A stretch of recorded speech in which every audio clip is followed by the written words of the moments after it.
There is a house on the hill above Ashford that no one will talk about directly. They will talk around it. They will lower their voices when the road bends toward it. They will find reasons to take the longer route through town rather than walk the lane that passes beneath its hill. But they will not look at it directly. And they will not say its name without first glancing over their shoulder. The house is called Harrogate. The locals call it something else. They call it the Blue Lantern. Because on certain nights when the moon is full and the sky is gone clear and cold above the Blue Ridge foothills of Virginia, something happens on that hill that no one has ever been able to explain. The cupola at the very top of the house, a small eight-sided dome of cobalt blue glass set into the roof like a jewel pressed into old stone, begins to glow. Not flicker, not catch a passing light. It glows, steady and deep and blue as the heart of a winter flame. A light the color of distance.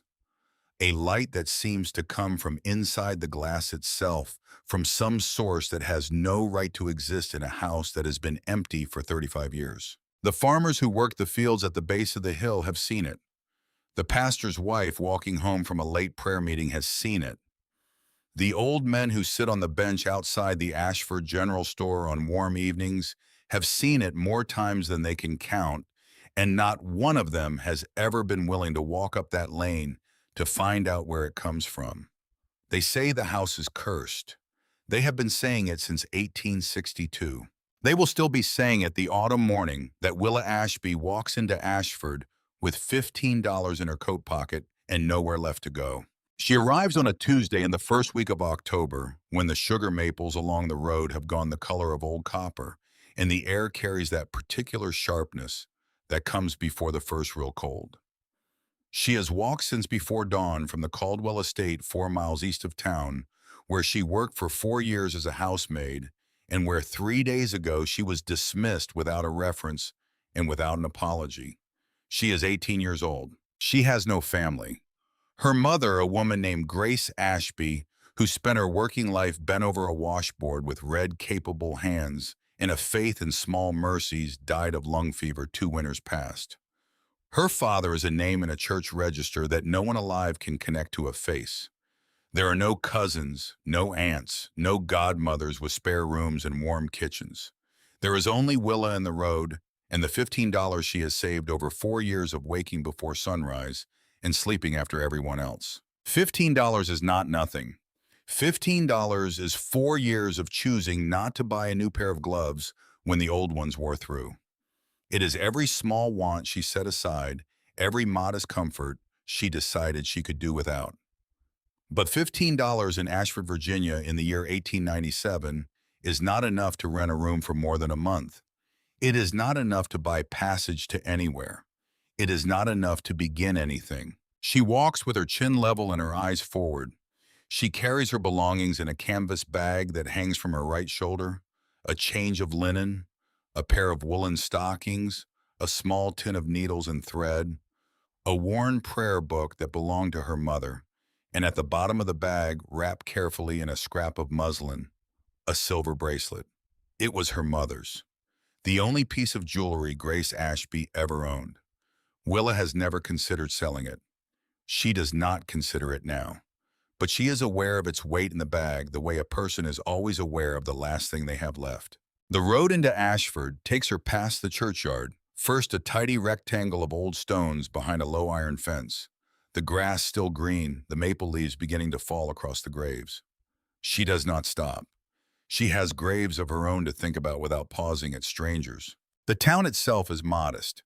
A main street with a general store, a feed merchant, a blacksmith, a small inn, and a white-painted Baptist church at the far end with a bell tower that leans very slightly to the left. The kind of town that exists all across the Virginia Piedmont, neither prosperous nor failing, simply continuing the way towns do when there is enough land and enough stubbornness to keep them alive. Willa notices the stairs before she has gone 20 feet down the main street. Not hostile stares, something more complicated than that. The stare of people who recognize a stranger and are already forming their judgment before the stranger has said a word. She has been stared at her entire life. She knows how to walk through it. It is the notice board outside the general store that stops her. She has not been looking for it. She does not know it exists. But something the flash of white paper on weathered wood. The particular angle of the morning light makes her turn her head, and once she turns, she cannot look away. It is a legal notice, the kind printed by the county magistrate's office. It is water-stained at the corners and has been tacked up long enough that the edges have begun to curl. The print is small and formal and uses the kind of language that turns simple facts into monuments of obscurity. But the facts, once she has untangled them, are simple enough. For sale by order of the Ashford County Court. The property and grounds known as Harrogate. Legal title absolute. All prior encumbrances discharged. Price by negotiation. Someone has written beneath it in heavy pencil, the letters pressed hard into the paper, price $1 and a fool's nerve. Below that, in different handwriting, smaller and more careful, the blue lantern. God help whoever wants it. Willa reads both editions twice. Then she reads the notice itself again more slowly. She looks up at the hill that rises at the eastern edge of town. She can see it from here if she knows where to look, and she does, because she passed its lane on her way in from the Caldwell estate, and she looked up the hill without understanding what she was looking at. A house. A large house, 3 stories of gray-green fieldstone, with a wide front porch and a row of tall windows that face south. And at the very top, rising above the roofline, the small 8-sided dome of colored glass that she noticed, and then forgot the way you notice, and forget things when you have other concerns. She looks at it now with other eyes. At the bottom of the notice, in smaller type inquiries to Mr. Silas Pruitt, attorney at law. Office above the Ashford Feed and Grain. She picks up her canvas bag and crosses the street. The stairs above the feed merchant are narrow and smell of oats and old paper and the ghost of pipe tobacco that has soaked into the walls over many years. Willa climbs them slowly, not because she is uncertain, but because she is composing herself. She is aware that what she is about to do is not rational. She is aware that $15 is almost certainly not enough. She is aware that the penciled additions to the notice board suggest that what she is about to inquire about is considered by everyone who knows it to be worthless at best and dangerous at worst. She is also aware that she has no other door to walk through. The office of Silas Pruitt, attorney at law, is one room, one window, one desk, one bookcase with more gaps than books, one wood-burning stove that is not yet lit for the season, and 2 chairs, the lawyer's chair behind the desk and a client's chair in front of it. The client's chair, when Willa enters, is occupied. The man sitting in it is large, not tall. He gives no impression of height.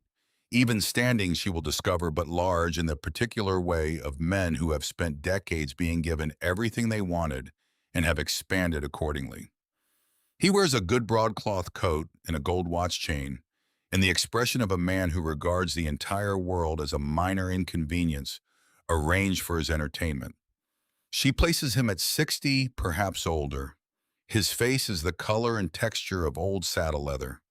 His eyes are the pale gray of winter sky and carry in them the specific contempt of someone who has never needed anyone badly enough to conceal his opinion of them. She knows who he is before Silas Pruitt, half rising from behind his desk, with the anxious manner of a man caught between 2 social obligations he cannot reconcile, says the name. Miss, this is Judge Harlan Caldwell. Perhaps you'd care to come back at a Caldwell. Willa says the name quietly, not as a greeting. Caldwell's pale eyes move to her face. Something shifts in them, not quite recognition, but awareness. He has seen her before. She was part of the furniture of his family's estate for 4 years. People like him do not learn the names of the furniture. Sir, Pruitt says with visible discomfort, this is, I'm afraid I don't know your name, miss. Willa Ashby. She sets her canvas bag on the floor and stands straight.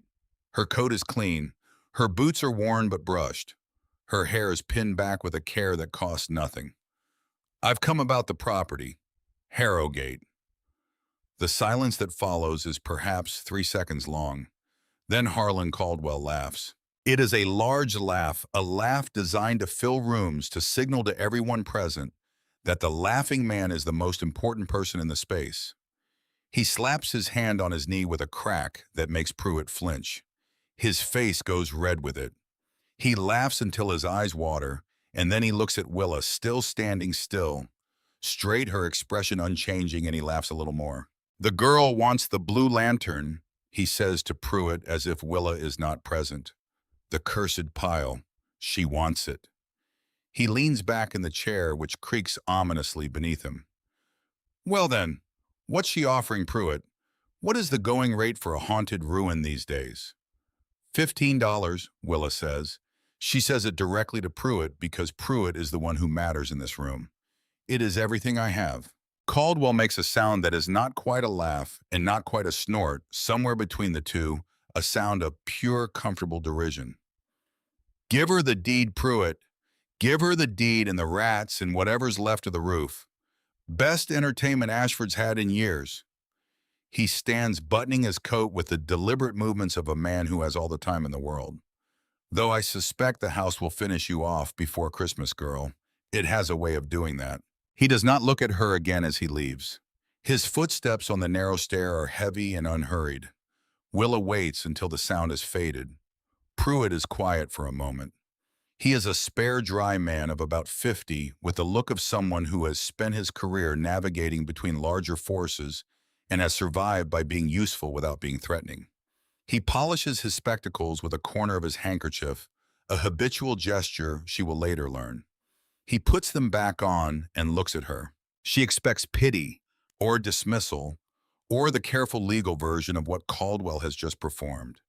Instead, he says, "The fee for deed recording and conveyance is $20, Miss Ashby." She does not look away. She reaches into her coat and produces the $15 bills and coins, exact counted twice, and places them on the desk.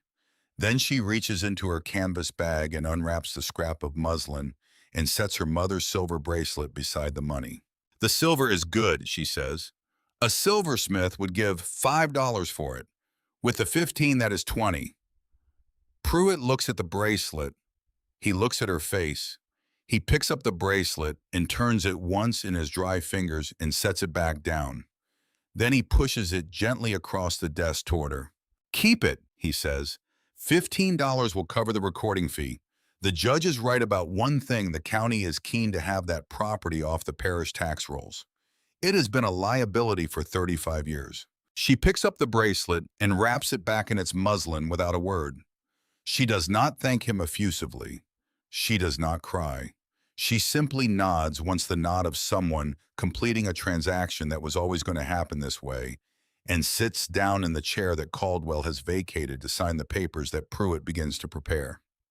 An hour later, Willa Ashby walks out of the offices of Silas Pruitt, attorney at law, holding a folded deed, the legal owner of Harrogate.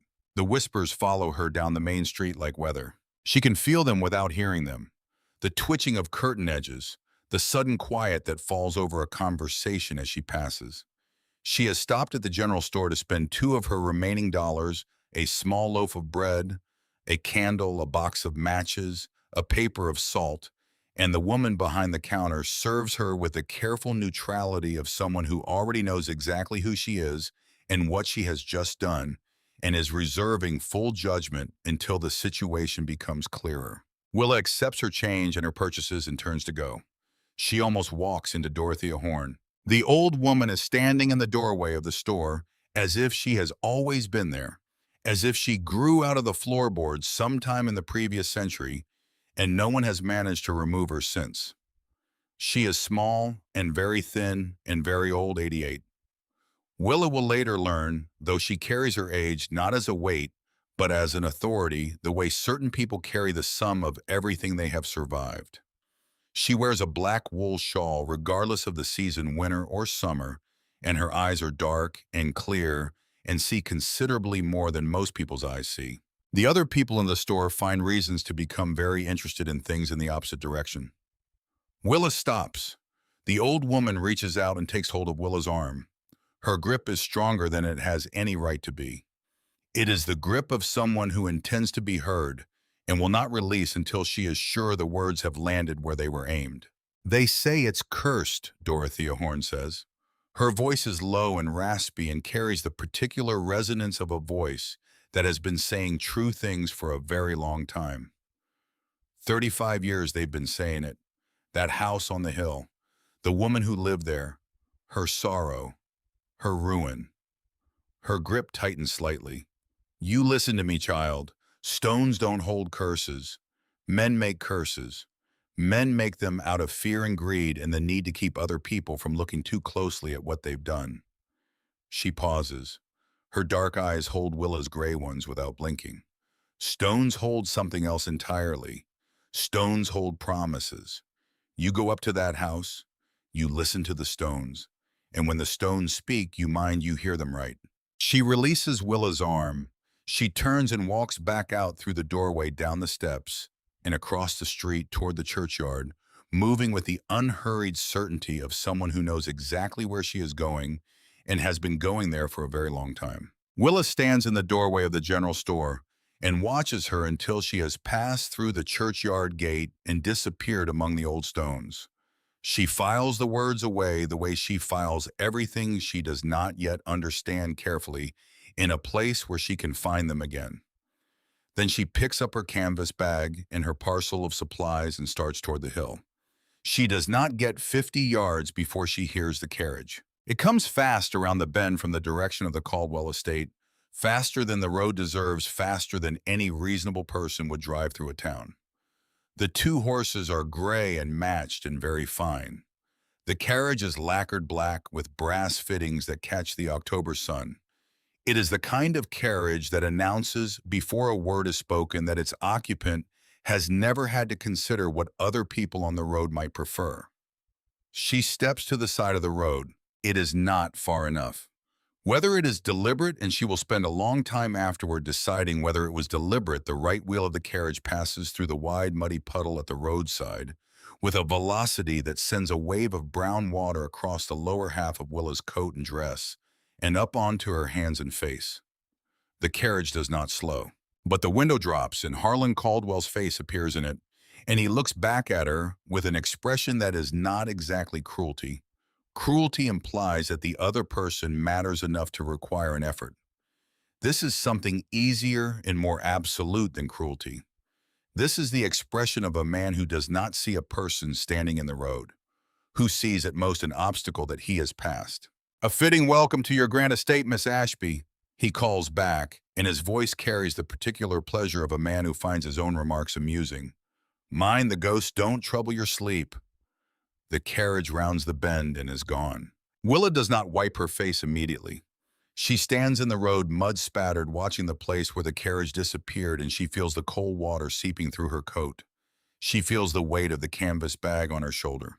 She feels the folded deed inside her coat pressed against her ribs. She feels something else too, something that begins in the place where humiliation and despair would normally take root, but finds no purchase there, because those feelings require a certain kind of hope that has not yet been disappointed, and Willa Ashby has not carried that kind of hope for a very long time.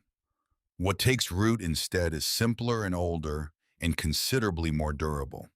It is a vow. She will not be unmade by this. Not by the mud, not by the laughter, not by the man in the carriage who cannot see her. She will not be unmade by the house on the hill, whatever it contains. She has nothing left to lose, and people with nothing left to lose are in certain important ways the most dangerous people in the world. She wipes her face with the back of her hand. She turns toward the hill. She begins to walk. The lane to Harrogate is not so much a road as a memory of one. 35 years of neglect have allowed the vegetation on either side to reclaim much of its width. Blackberry canes reach across from the right. A stand of young sumac has established itself across the middle of the path where the old gravel has washed away to bare clay. The ruts from wagon wheels, the last wagon wheels to use this lane 3.5 decades ago, have filled with leaf litter and moss. She walks it slowly, noting the state of the stone wall that runs along the left side. Some sections are still standing. Many have fallen. The stones themselves are a good field stone pulled from the Blue Ridge soil, the kind of stone that does not crumble, only falls when the mortar between it fails. She notes this the way she notes everything practically without sentiment, cataloging what is broken and what might still be sound. The gates at the end of the lane are iron or were. They are rust now more than iron, and they are bound with a chain and padlock that have also rusted into a single unit of brownish orange that no key would fit. She does not attempt them. She finds the gap in the wall 20 feet to the right, where three courses of stone have collapsed, and steps through it into the grounds.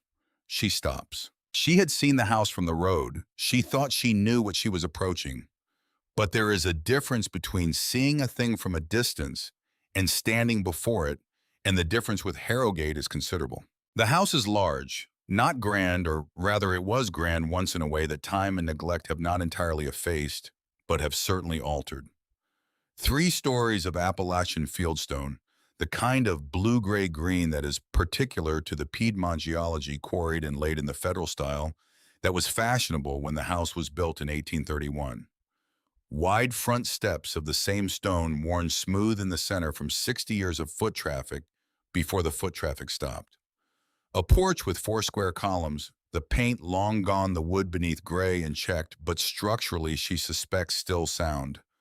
Tall 12/12 windows across the front, most of them still intact, the glass darkened with 35 years of grime. And above it all, above the roofline, the cupola. Up close, it is more remarkable than she expected. 8 sides each fitted with a panel of cobalt blue glass of a quality she has never seen, thick and slightly irregular, the way old glass is full of the small bubbles and waviness that means it was made by hand. The lead between the panels is green with age but holding. Every pane is intact. In a house where time has damaged nearly everything, this small dome of color glass has survived without a crack. She stares at it for a long moment. Then she goes to the front door. It is oak massive, the wood gray and dry but solid. The iron hardware is rusted. The lock is seized. She does not have a key. There was no key, Pruitt had said apologetically, the original having been lost decades ago, and so she puts her shoulder to the door and pushes. Nothing. She adjusts her angle, digs her boots into the stone of the porch, and pushes again harder, her breath coming sharp with the effort. The door moves, not much, half an inch perhaps, before something catches. But half an inch is enough. She works at it, push, hold, push again, finding the rhythm of the reluctance. And with a sound like a very old argument being finally resolved, the door scrapes inward far enough for her to turn sideways and pass through. The air that meets her is cold and still, and has the particular density of air that has been sealed away from the world for a long time. It carries within it the smell of decades' dust and damp stone, and the faint ghost of wood smoke from fires that have not burned in 35 years. And beneath all of that, something she cannot immediately name. Something dry and papery and faintly chemical, like a library or a doctor's surgery. The smell of knowledge preserved in still air. She stands in the entrance hall and lets her eyes adjust. The hall is high-ceilinged with a plaster medallion above where the chandelier once hung. The chandelier itself is gone, the chain that held it dangling bare.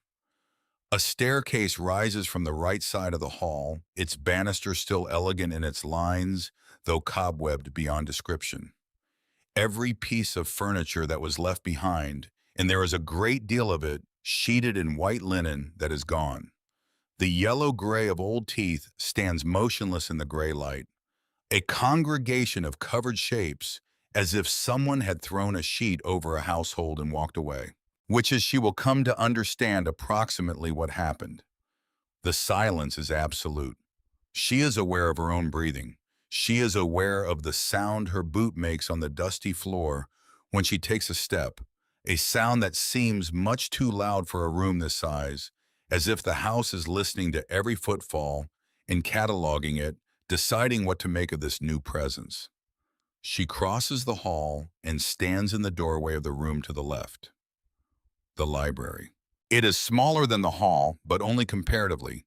It is still a substantial room running the full depth of the house with bookshelves from floor to ceiling on 3 walls. Most of them are empty. Some hold a scattering of volumes, their spines faded beyond reading. There are 2 windows on the south wall, both intact, both so thoroughly filmed with grime that the light coming through them has a greenish underwater quality. In the center of the room, a large reading table. 2 wing chairs near the cold fireplace. and the fireplace itself a handsome thing carved from a single piece of dark gray limestone with a deep firebox and a wide mantel above. She notices the draft immediately. It is subtle enough that she might have missed it if she had not been paying a different kind of attention. A current of air, cool and steady, moving across the back of her hand as she holds it up in the near-still interior of the room. Not from the window she checks, and the windows are sealed tight, the glazing putty hard and complete. Not from the door behind her, which she has left open. The current seems to originate from the interior wall, the wall that houses the fireplace. She walks to it. She puts her hand flat against the limestone of the chimney breast, just to the right of the firebox opening. The stone is cold and slightly damp, as old stone always is in October. She moves her hand to the left. Same. She crouches and holds her hand an inch from the wall at knee level. There. A definite, steady movement of air, not a whisper of breath, coming from inside a wall that has no business breathing. She straightens. She looks at the fireplace. She looks at the mantel above it, and she sees the bird.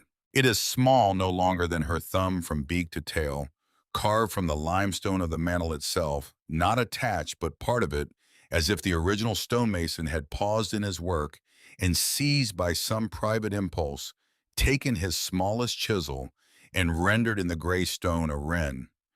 Its head is turned slightly, its eye a polished circle of darker stone. The carving is exquisitely detailed. She can see each wing feather individually suggested the curve of the breast, the cocked angle of the tail. It is alive with the skill that made it, even as everything around it has grown dull and still with age. It is also perfectly clean. In a room where 35 years of dust has settled on every surface, like a second skin, the carved wren on the mantel is free of it. As if someone with small, careful hands has been tending this one detail, and nothing else, returning to this one spot in the abandoned house to keep it visible, to make sure it could still be found and read. Willa stares at it for a long time. She does not know what it means. She does not know why one small carved bird should be spotless when the rest of the house is smothered. She does not know why the wall beside the fireplace should breathe. She does not know what the faint, dry smell in the air is, the one that seems slightly stronger near the chimney breast than it does in the rest of the room. But the questions settle into her like seeds into ground. Something is here, something that has been waiting for 35 years to be found. She is certain of it, the way she is sometimes certain of things that she cannot yet prove, with a quiet bedrock certainty that does not require justification and does not announce itself. She forces herself to stop. She is exhausted and muddy and hungry, and the sun will be down in 2 hours. There are more immediate concerns than mysteries she cannot yet solve. She explores the rest of the house methodically, room by room, floor by floor. What she finds is a catalog of managed damage. The east wing is driest, the plaster cracked but holding the windows intact. The west wing lies. It presents a reasonable face wall, standing ceiling overhead, but the smell gives it away, that particular sweetness of wood that has been wet too many times and has begun its slow negotiation with rot. The kitchens are intact, though filthy. The upper floors are cold and drafty, but structurally sound in most rooms. She finds in the back kitchen a fireplace that is functional and a small stack of dry wood that some previous visitor, an animal prober, a trespasser, she cannot say has left. She finds an old broom handle with enough bristles left to be useful.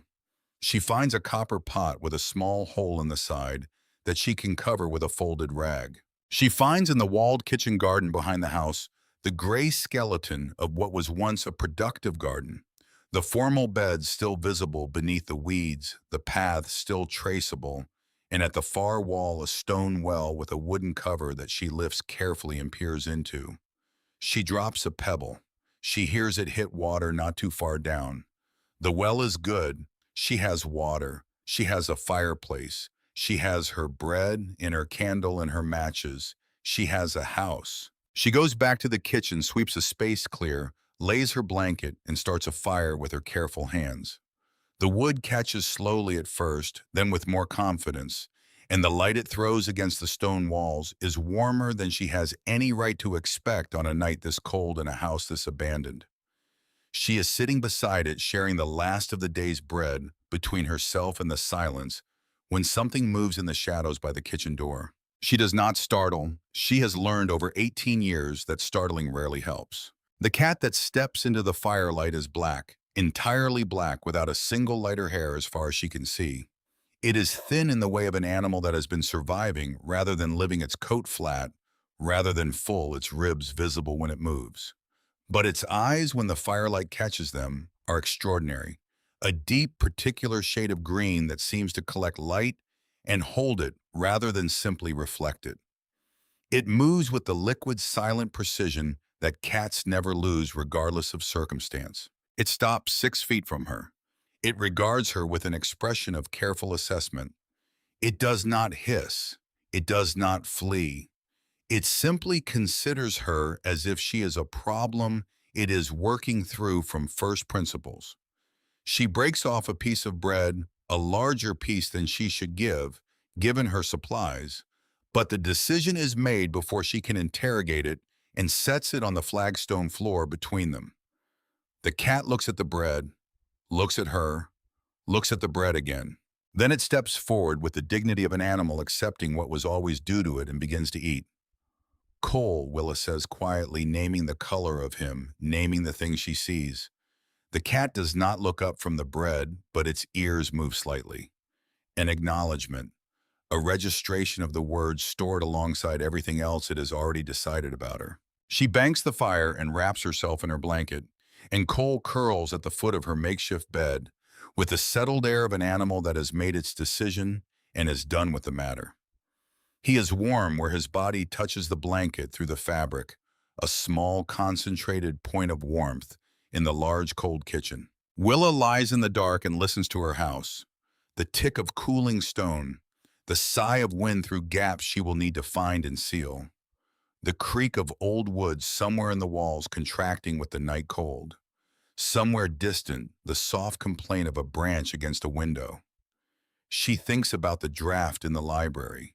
She thinks about the wren on the mantel. She thinks about Dorothea Horn saying stones hold promises with the gravity of someone delivering the most important sentence of the conversation and then walking away before Willa could ask what it meant. The old woman had known something, had been waiting to say it to the right person, and she had said it, and then she had left, and the words had settled in Willa's chest like something she had always known and only just remembered. She closes her eyes.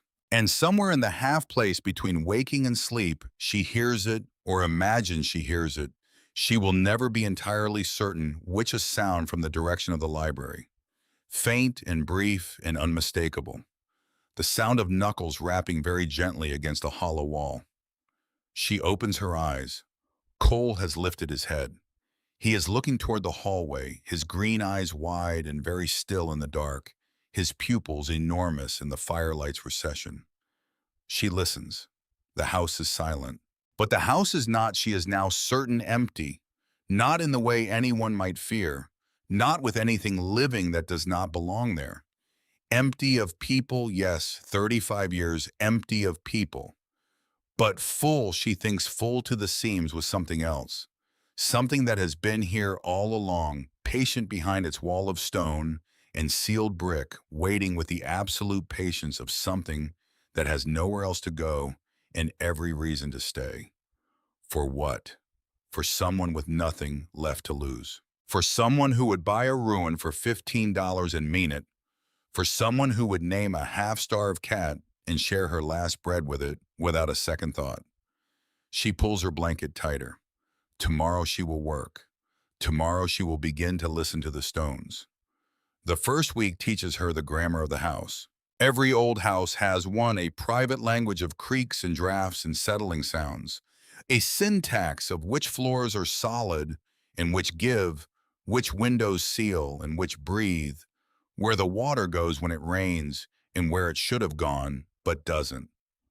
Willa learns Harrogate's grammar the way she learned everything useful in her life, by paying attention and keeping her mouth shut and letting the thing itself tell her what it needs. The east wing is the most honest part of the house. The floors are dry, the plaster cracked, but holding the windows intact. The west wing lies. It presents a reasonable face wall, standing ceiling overhead, but the smell gives it away, that particular sweetness of wood that has been wet too many times and has begun its slow negotiation with rot. She does not work the west wing yet. She files it away as a problem for a different season and turns her attention to what can be addressed now. She clears the kitchen first. 3 days of work hauling debris, scrubbing stone, clearing the flue of the kitchen fireplace with a length of iron rod she finds in the stable yard. When she lights the first real fire in the kitchen hearth, she stands back and watches the smoke go straight up and does not move for a full minute.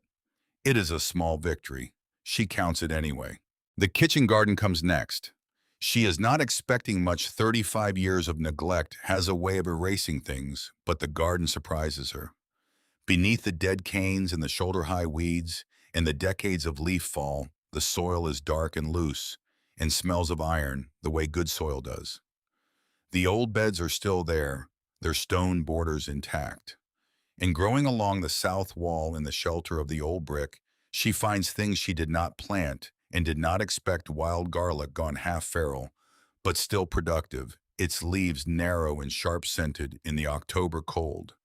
A clump of sage so woody it has become a small shrub, still gray-green, still fragrant when she breaks a leaf. Nettle along the north wall, which makes a passable soup when she boils it with salt and the garlic. It is not good food, but it is food, and she is learning to take the distinction seriously. She is learning the garden's grammar too. What has chosen to survive here, and why and where, and what that tells her about the soil and the drainage and the hours of sun. Cole supervises all of this from whatever elevated surface is nearest. He has established a clear hierarchy of preferred positions: the kitchen windowsill. When the fire is burning the top of the stone garden wall in the afternoons, when the weak October sun makes it warm, and at night, without negotiation or discussion, the foot of Willa's blanket. He is not an affectionate cat. He does not ask to be petted. But he is consistent, and consistency in Willa's experience is worth more than affection. He also does something that she notices but cannot yet explain. Every day without fail, he sits in the library. Not anywhere in the library, specifically always in the same place. On the hearth, pressed against the chimney breast, his green eyes fixed on the wall to the left of the firebox. He can sit there for hours, still as carved stone himself, watching the wall with the absolute patience of an animal that knows something is there and is simply waiting for the right moment to prove it. She watches him watching the wall. She thinks about the draft. She thinks about the wren. It is the third week of October when she finds the hollow sound. She has been scrubbing the inside of the firebox, a grim task: 35 years of old ash and bird debris, and the accumulated grime of a flue that has not been properly cleaned since before the war, when her brush catches the back wall of the firebox and produces a sound that is wrong. She stops. She knocks with her knuckle, then with her fist. The sound is not the dense, flat resistance of solid stone. It is lighter, rounder. It has an interior, a space behind it, answering the knock with a faint hollow resonance that she feels as much as she hears. The sound of a cavity, the sound of something sealed away. She sits back on her heels and stares at the back of the firebox. The brick is not original. She can see that now that she is looking for it.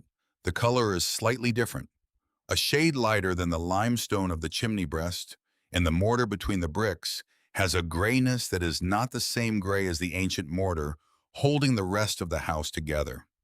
Someone laid these bricks deliberately. Someone who knew what was behind them and chose to seal it away. This is not a structural repair. This is an act of concealment carried out with care and intention by hands that understood exactly what they were doing and why. She goes to the stable yard and finds the iron pry bar under a pile of rotted harness leather. It is heavy and straight and solid in her hands, the kind of tool built to outlast the hands that use it. She returns to the library. She wedges the tip of the pry bar into the mortar seam at the edge of the first brick and leans her full weight onto it.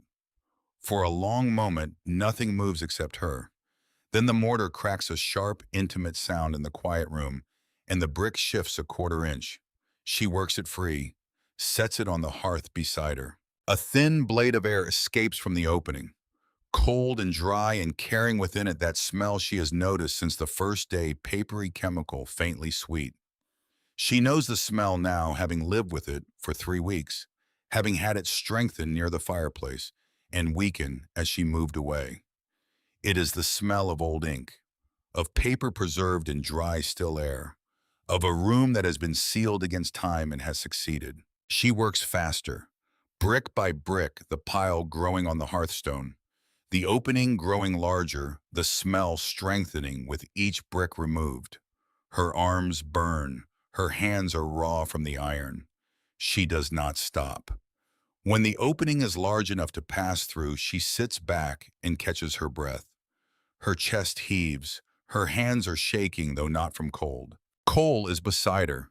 He has not made a sound throughout this entire process, but he is pressed against her knee now, and she can feel the faint vibration of a sound that is not quite a purr, lower than that, more questioning, as if he too is uncertain what they are about to find.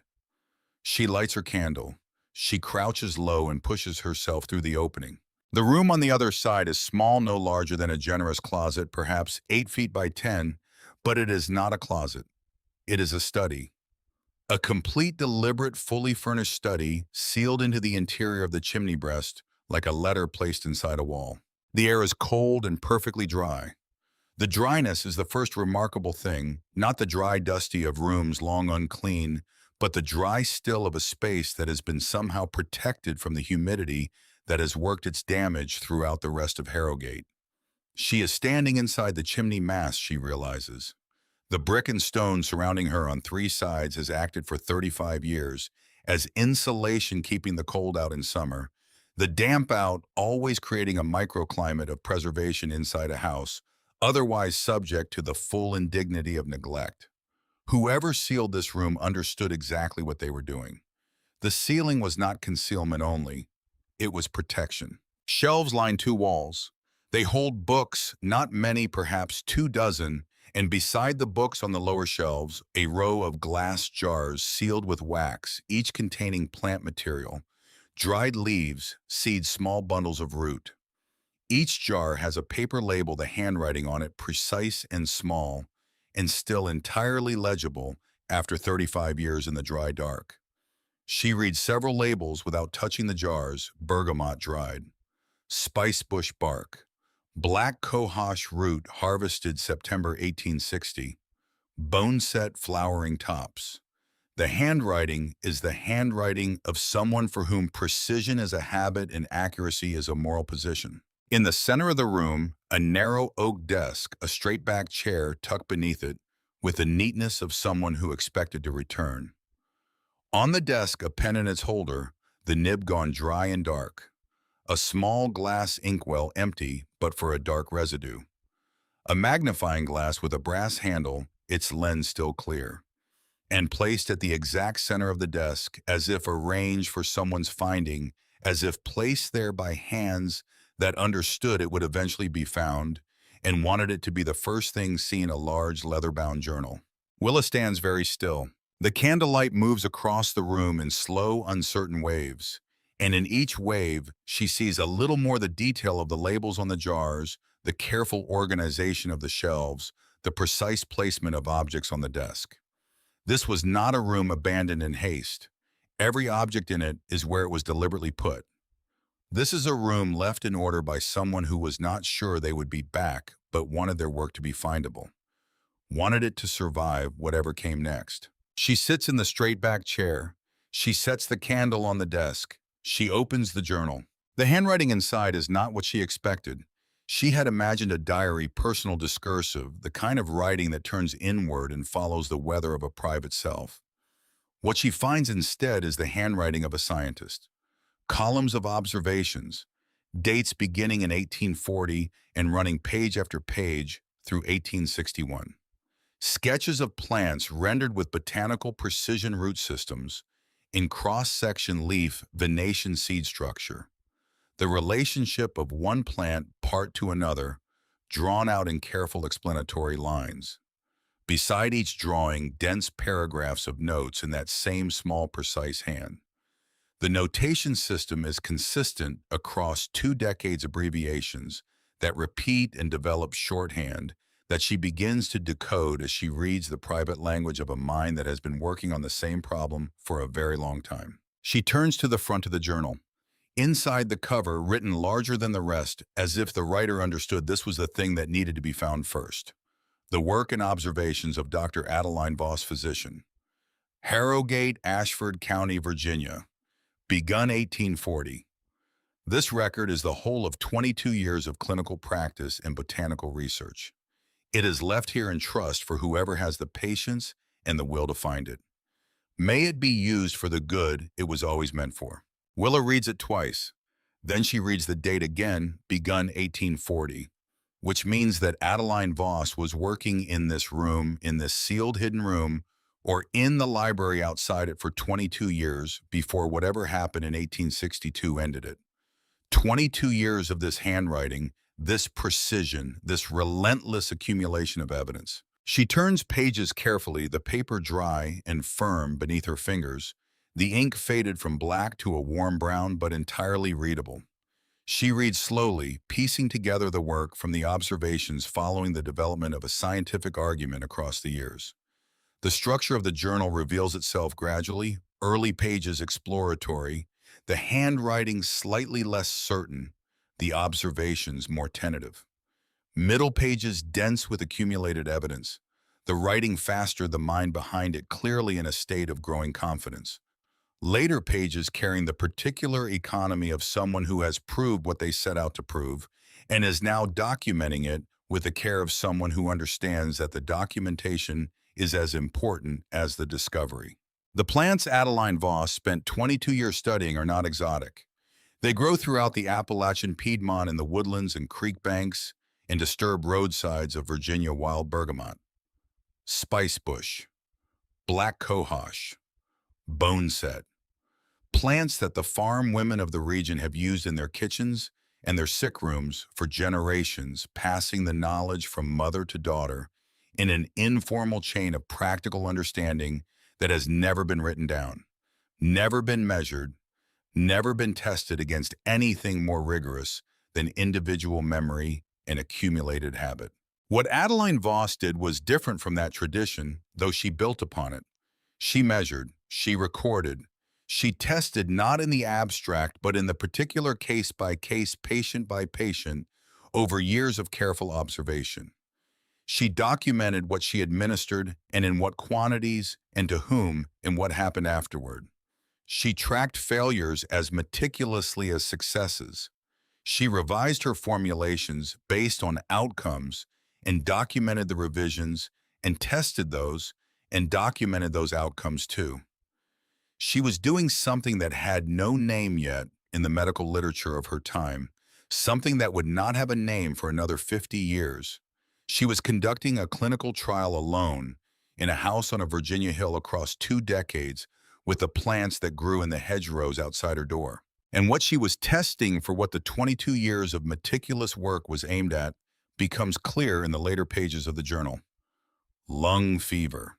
The disease that moves through a community like weather that takes the young and the old with indiscriminate efficiency that fills the churchyards of small Virginia towns with stones bearing dates too close together. The disease that is everywhere in the Piedmont in the damp winters and the close quarters of farm families and the lungs of people who work long hours in cold air. The disease that the county physicians treat with rest and warm broths and prayer because they have nothing else to offer, nothing that reliably works, nothing that touches the course of the illness and the patients who are taken worse by it. The disease that took Willa's mother 2 winters past. She stops reading. She sits for a moment in the dry, cold dark of the hidden room, the candle flame the only movement in the stillness, and she is aware of something happening in her chest that she does not have a precise name for. It is not grief she has been through. Grief has learned its exact dimensions, and its slow recession knows where its edges are. This is different.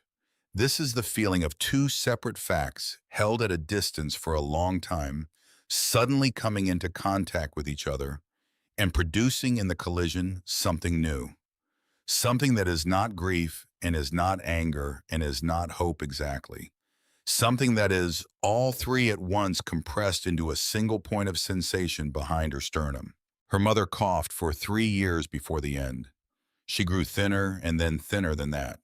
She died in February in a rented room above a laundry in a town 15 miles from here, with Willa holding her hand and a doctor within the family's means nowhere to be found.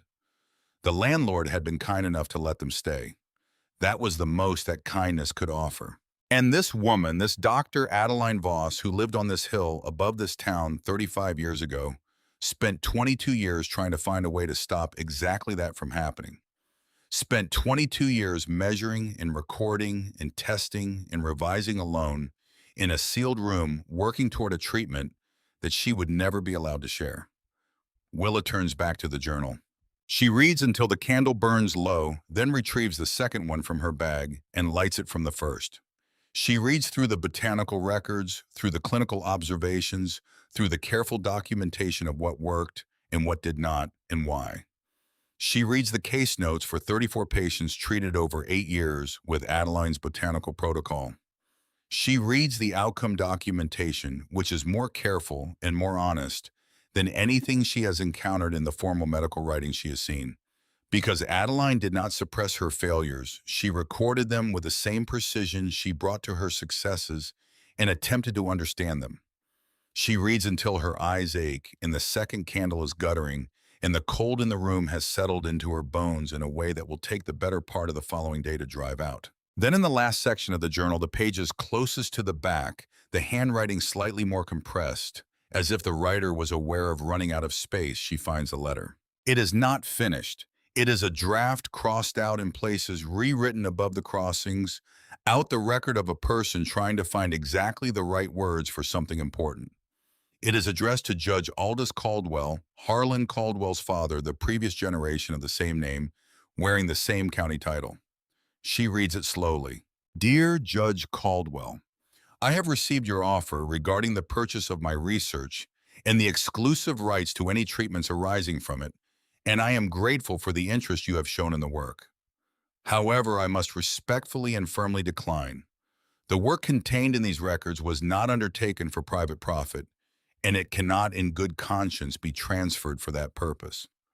The people of Ashford County who suffer from lung fever are not a commercial opportunity. They are our neighbors. This treatment, when it is ready to be shared, and it is nearly ready, will be shared without cost in the public record available to every physician and every family who needs it. It belongs to no one exclusively. It belongs to everyone who is suffering. I remain respectfully, Dr. Adeline Voss, November 14th, 1861. Below the draft in different ink, added later, the pen pressed harder, as if the handwriting it needed the resistance of the page 3 lines, that are not a letter and not a note, but something closer to a declaration. He has sent his man again. Third time this month. The answer remains the same. I will not sell what belongs to everyone to enrich one family. Whatever he does next, the record will survive. I have seen to it. Willa sets the letter down on the desk. She sits in the candlelight and lets the pieces arrange themselves into the shape they were always going to make, because the shape was always there. She is simply the first person in 35 years to be in a position to see it. Adeline Voss refused to sell. 6 weeks after this draft was written, sometime in early 1862, Adeline Voss died. A fall down the main staircase of this house. The kind of accident that happens to people who live alone. The kind of accident that is not witnessed and leaves no evidence that contradicts the official account. After her death, the house was sealed. And then shortly after, systematically, with the patience of people who understand that the most effective way to keep people away from something is not to guard it, but to terrify them, the stories began. The curse, the haunting, the tragedy no one could name aloud. A cage of whispers built around a room of knowledge, constructed carefully by people who needed that room to remain unfound until they could find it themselves on their own terms for their own purposes. And the Caldwell family has owned Ashford County ever since generation to generation. The old judge passing his title in his methods, in his unfinished business, to the son who carries them now into a new century, into the year 1897, when a girl with $15 and a deed in her coat pocket walked through his story without knowing she was in it. The house is not cursed. The house was imprisoned. And Willa Ashby, 18 years old, sole owner of the deed to Harrogate, sitting in a hidden room with a dead woman's life work in her lap and a second guttering candle and a black cat watching from the doorway, is the first person in 35 years to understand why. She does not tell anyone. Not yet. The instinct is not cunning. It is older than cunning, more basic. She does not tell anyone because she does not yet know who can be trusted with this. And she has learned in 18 years of having nothing that the moment you show someone what you have is the moment they begin calculating how to take it. She wraps the journal in the muslin that had held her mother's bracelet, using the larger piece of oilcloth she found in the stable to create a waterproof layer over that. She wraps each glass jar in cloth and moves them one by one to the highest and driest shelf of the kitchen larder. She leaves the hidden room otherwise as she found it, and she patches the opening in the firebox with loose bricks. Not mortared, she needs to be able to get back in, but stacked carefully enough to look at a casual glance, like ordinary fireplace damage. She does all of this quietly and thoroughly, and then she goes back to work. Because the work does not stop. The work is the only thing in those weeks that keeps her from being overwhelmed by the size of what she has found. The work is specific and physical and present in a way that the journal's implications are not. She can measure the work. She can see its results. She cannot yet see how to act on what she has discovered, and so she keeps her hands busy and her mind moving through the problem the way she moves through the house methodically from room to room, addressing what can be addressed and noting what cannot. By the 1st of November, she has made the library livable, the kitchen functional, and 2 rooms on the second floor dry enough to use. She has sealed the worst gaps in the east wing windows with strips of cloth and a pot of linseed oil she found in the stable. She has cleared the kitchen garden and turned the soil in the raised beds, preparing them for early spring planting. She has mapped the roof from the outside, walking the perimeter, noting where the slates are missing or cracked, and made a list of what would need to happen before the worst of winter came. She cannot afford any of it. She has $3 left.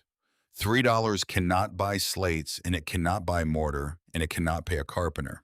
She knows this. She adds it to the list of things she knows and cannot yet solve and keeps moving. She has also in the evenings been going back to the hidden room and reading more of the journal, working through it section by section with the care of someone who understands that what they are reading is not just important, but urgent.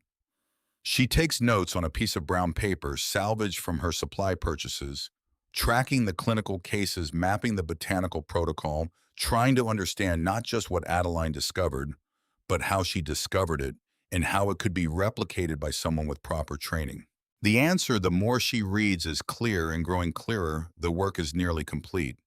The clinical records show 34 cases of lung fever treated with Adeline's botanical protocol over 8 years with detailed outcome documentation.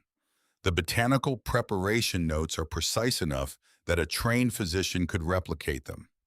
The theoretical framework connecting the treatment to its mechanism is there in the later pages, written with the confidence of someone who has tested an idea long enough to trust it. This is not a fragment. This is a finished thing. It is a gift wrapped in brick, waiting for someone to open it. It is the 3rd week of November when Judge Harlan Caldwell comes to call. She is in the kitchen garden when she sees him coming up the lane. He does not come alone. He has a man with him, large and deliberate in his movements, with the careful watchfulness of someone paid to be watchful. Deputy Crane. She has seen him in town, always near the judge, always with that same expression of managed neutrality that is itself a kind of threat. She sets down her spade. She does not go inside. She waits. Caldwell stops at this gate to the kitchen garden and looks at her over the stone wall.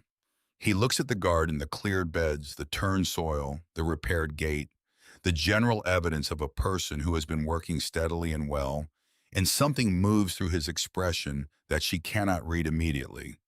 It is not surprise exactly. It is something more calculating than surprise, a reassessment of something he had already assessed. Miss Ashby, he says, his tone is the tone of a man paying a social call, pleasant and light, and entirely disconnected from the reality of who he is and who she is and what stands between them. I see you've been busy. I have, she says. He looks at the house. His eyes move to the cupola, linger there for a moment longer than politeness requires, and then come back to her. I'll get directly to the point since you seem like a direct young woman. He reaches into his coat and produces a folded paper, which he holds up briefly before tucking it back. I'm prepared to offer you $300 for Harrogate. Lock, stock, and deed. That is, I suspect you'll agree a considerable return on your investment. She looks at him steadily. She does not look at the paper. She does not look at Deputy Crane. She looks at Caldwell's face, at the pale winter eyes that are watching her with the patience of a man who expects ultimately to get what he wants because he always has, because the county has always arranged itself to ensure that he does. $300 is more money than she has ever seen in one place. $300 could begin, a life could buy passage somewhere, could build something from nothing. She is aware of all of this in the same moment that she is aware of what she knows, and he does not know she knows, and that awareness is the most important thing in the conversation. No, she says. The pleasantness in his expression cools slightly. Not disappears, he has too much practice for that, but cools the way a room cools when a door opens on a winter day. That is a generous offer, Miss Ashby. I would encourage you to consider it carefully. I have considered it. You cannot afford to maintain this property. You cannot afford the repairs it requires. You are, if you'll pardon the plain speaking, a young woman alone, with no resources and no connections, trying to hold up a house that has been falling down for 35 years. He says this without cruelty, which is almost worse than cruelty. He says it with the flat delivery of someone reciting facts that the listener will eventually have to accept. I am offering you a way out of a situation that will otherwise break you. I appreciate your concern, Willa says. She picks up her spade. He looks at the spade. He looks at her face. He looks at the house again, and this time when he looks at it, the calculation in his expression is clearer. She can see him working through something, adding and subtracting, arriving at a number that he is not going to share with her. You'll think about it, he says. It is not quite a question. Good day, Judge Caldwell, she says. He holds her gaze for a moment longer than is comfortable. Then he turns and walks back down the lane. Deputy Crane falling into step behind him, and Willa stands in the kitchen garden with her spade in her hands and watches them until the lane bends and they are gone from sight.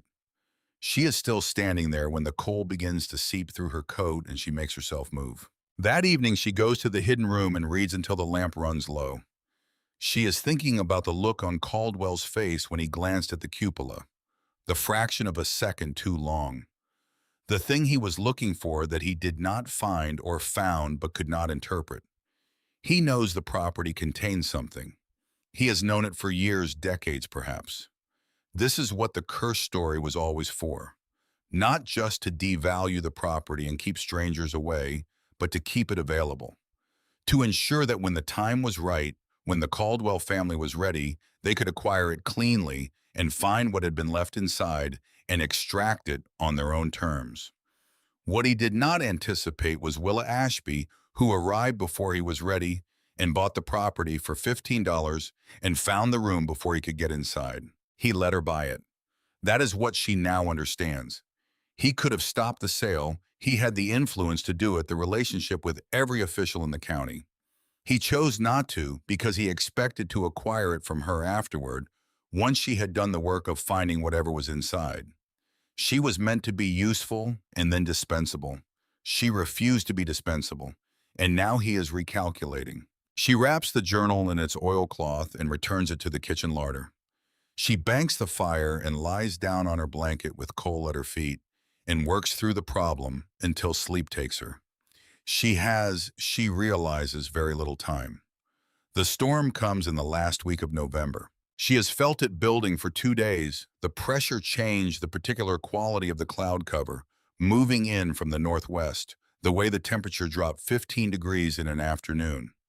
She has done what she can, stacked her firewood inside, moved the most fragile of Adeline's jars to the highest kitchen shelf, checked every window she has sealed, and reinforced the weakest ones with additional strips of cloth pressed into the frames with the back of a kitchen knife. It is not enough. It is never enough with a storm like this one. It hits on a Tuesday night, and it hits with the uncomplicated fury of a Virginia storm that has been building across open country and has found at last a collection of old stone buildings to introduce itself to.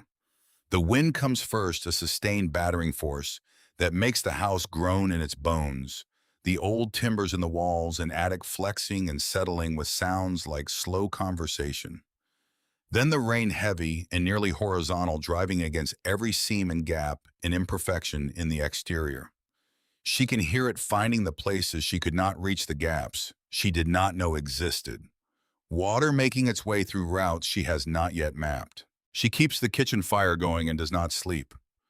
Around midnight, she hears it, a crack above her that is sharper and more decisive than the ordinary language of storm stress. Immediate. Final. It comes from the West Wing. She has known the West Wing was the weakest part of the house. She has documented it carefully. She has planned to address it in spring. Spring has not come. She takes her candle and goes to look. The west parlor ceiling has come down. Not all of it, a section perhaps 6 feet across, where a long compromise rafter has finally given up its negotiation with gravity and fallen inward, taking plaster and lath and a portion of the floor above with it. Rain is pouring through the opening in a steady torrent, spreading across the floor, running down the walls, soaking through the ancient plaster and the floorboards, and draining presumably to the cellar below. The destruction is significant.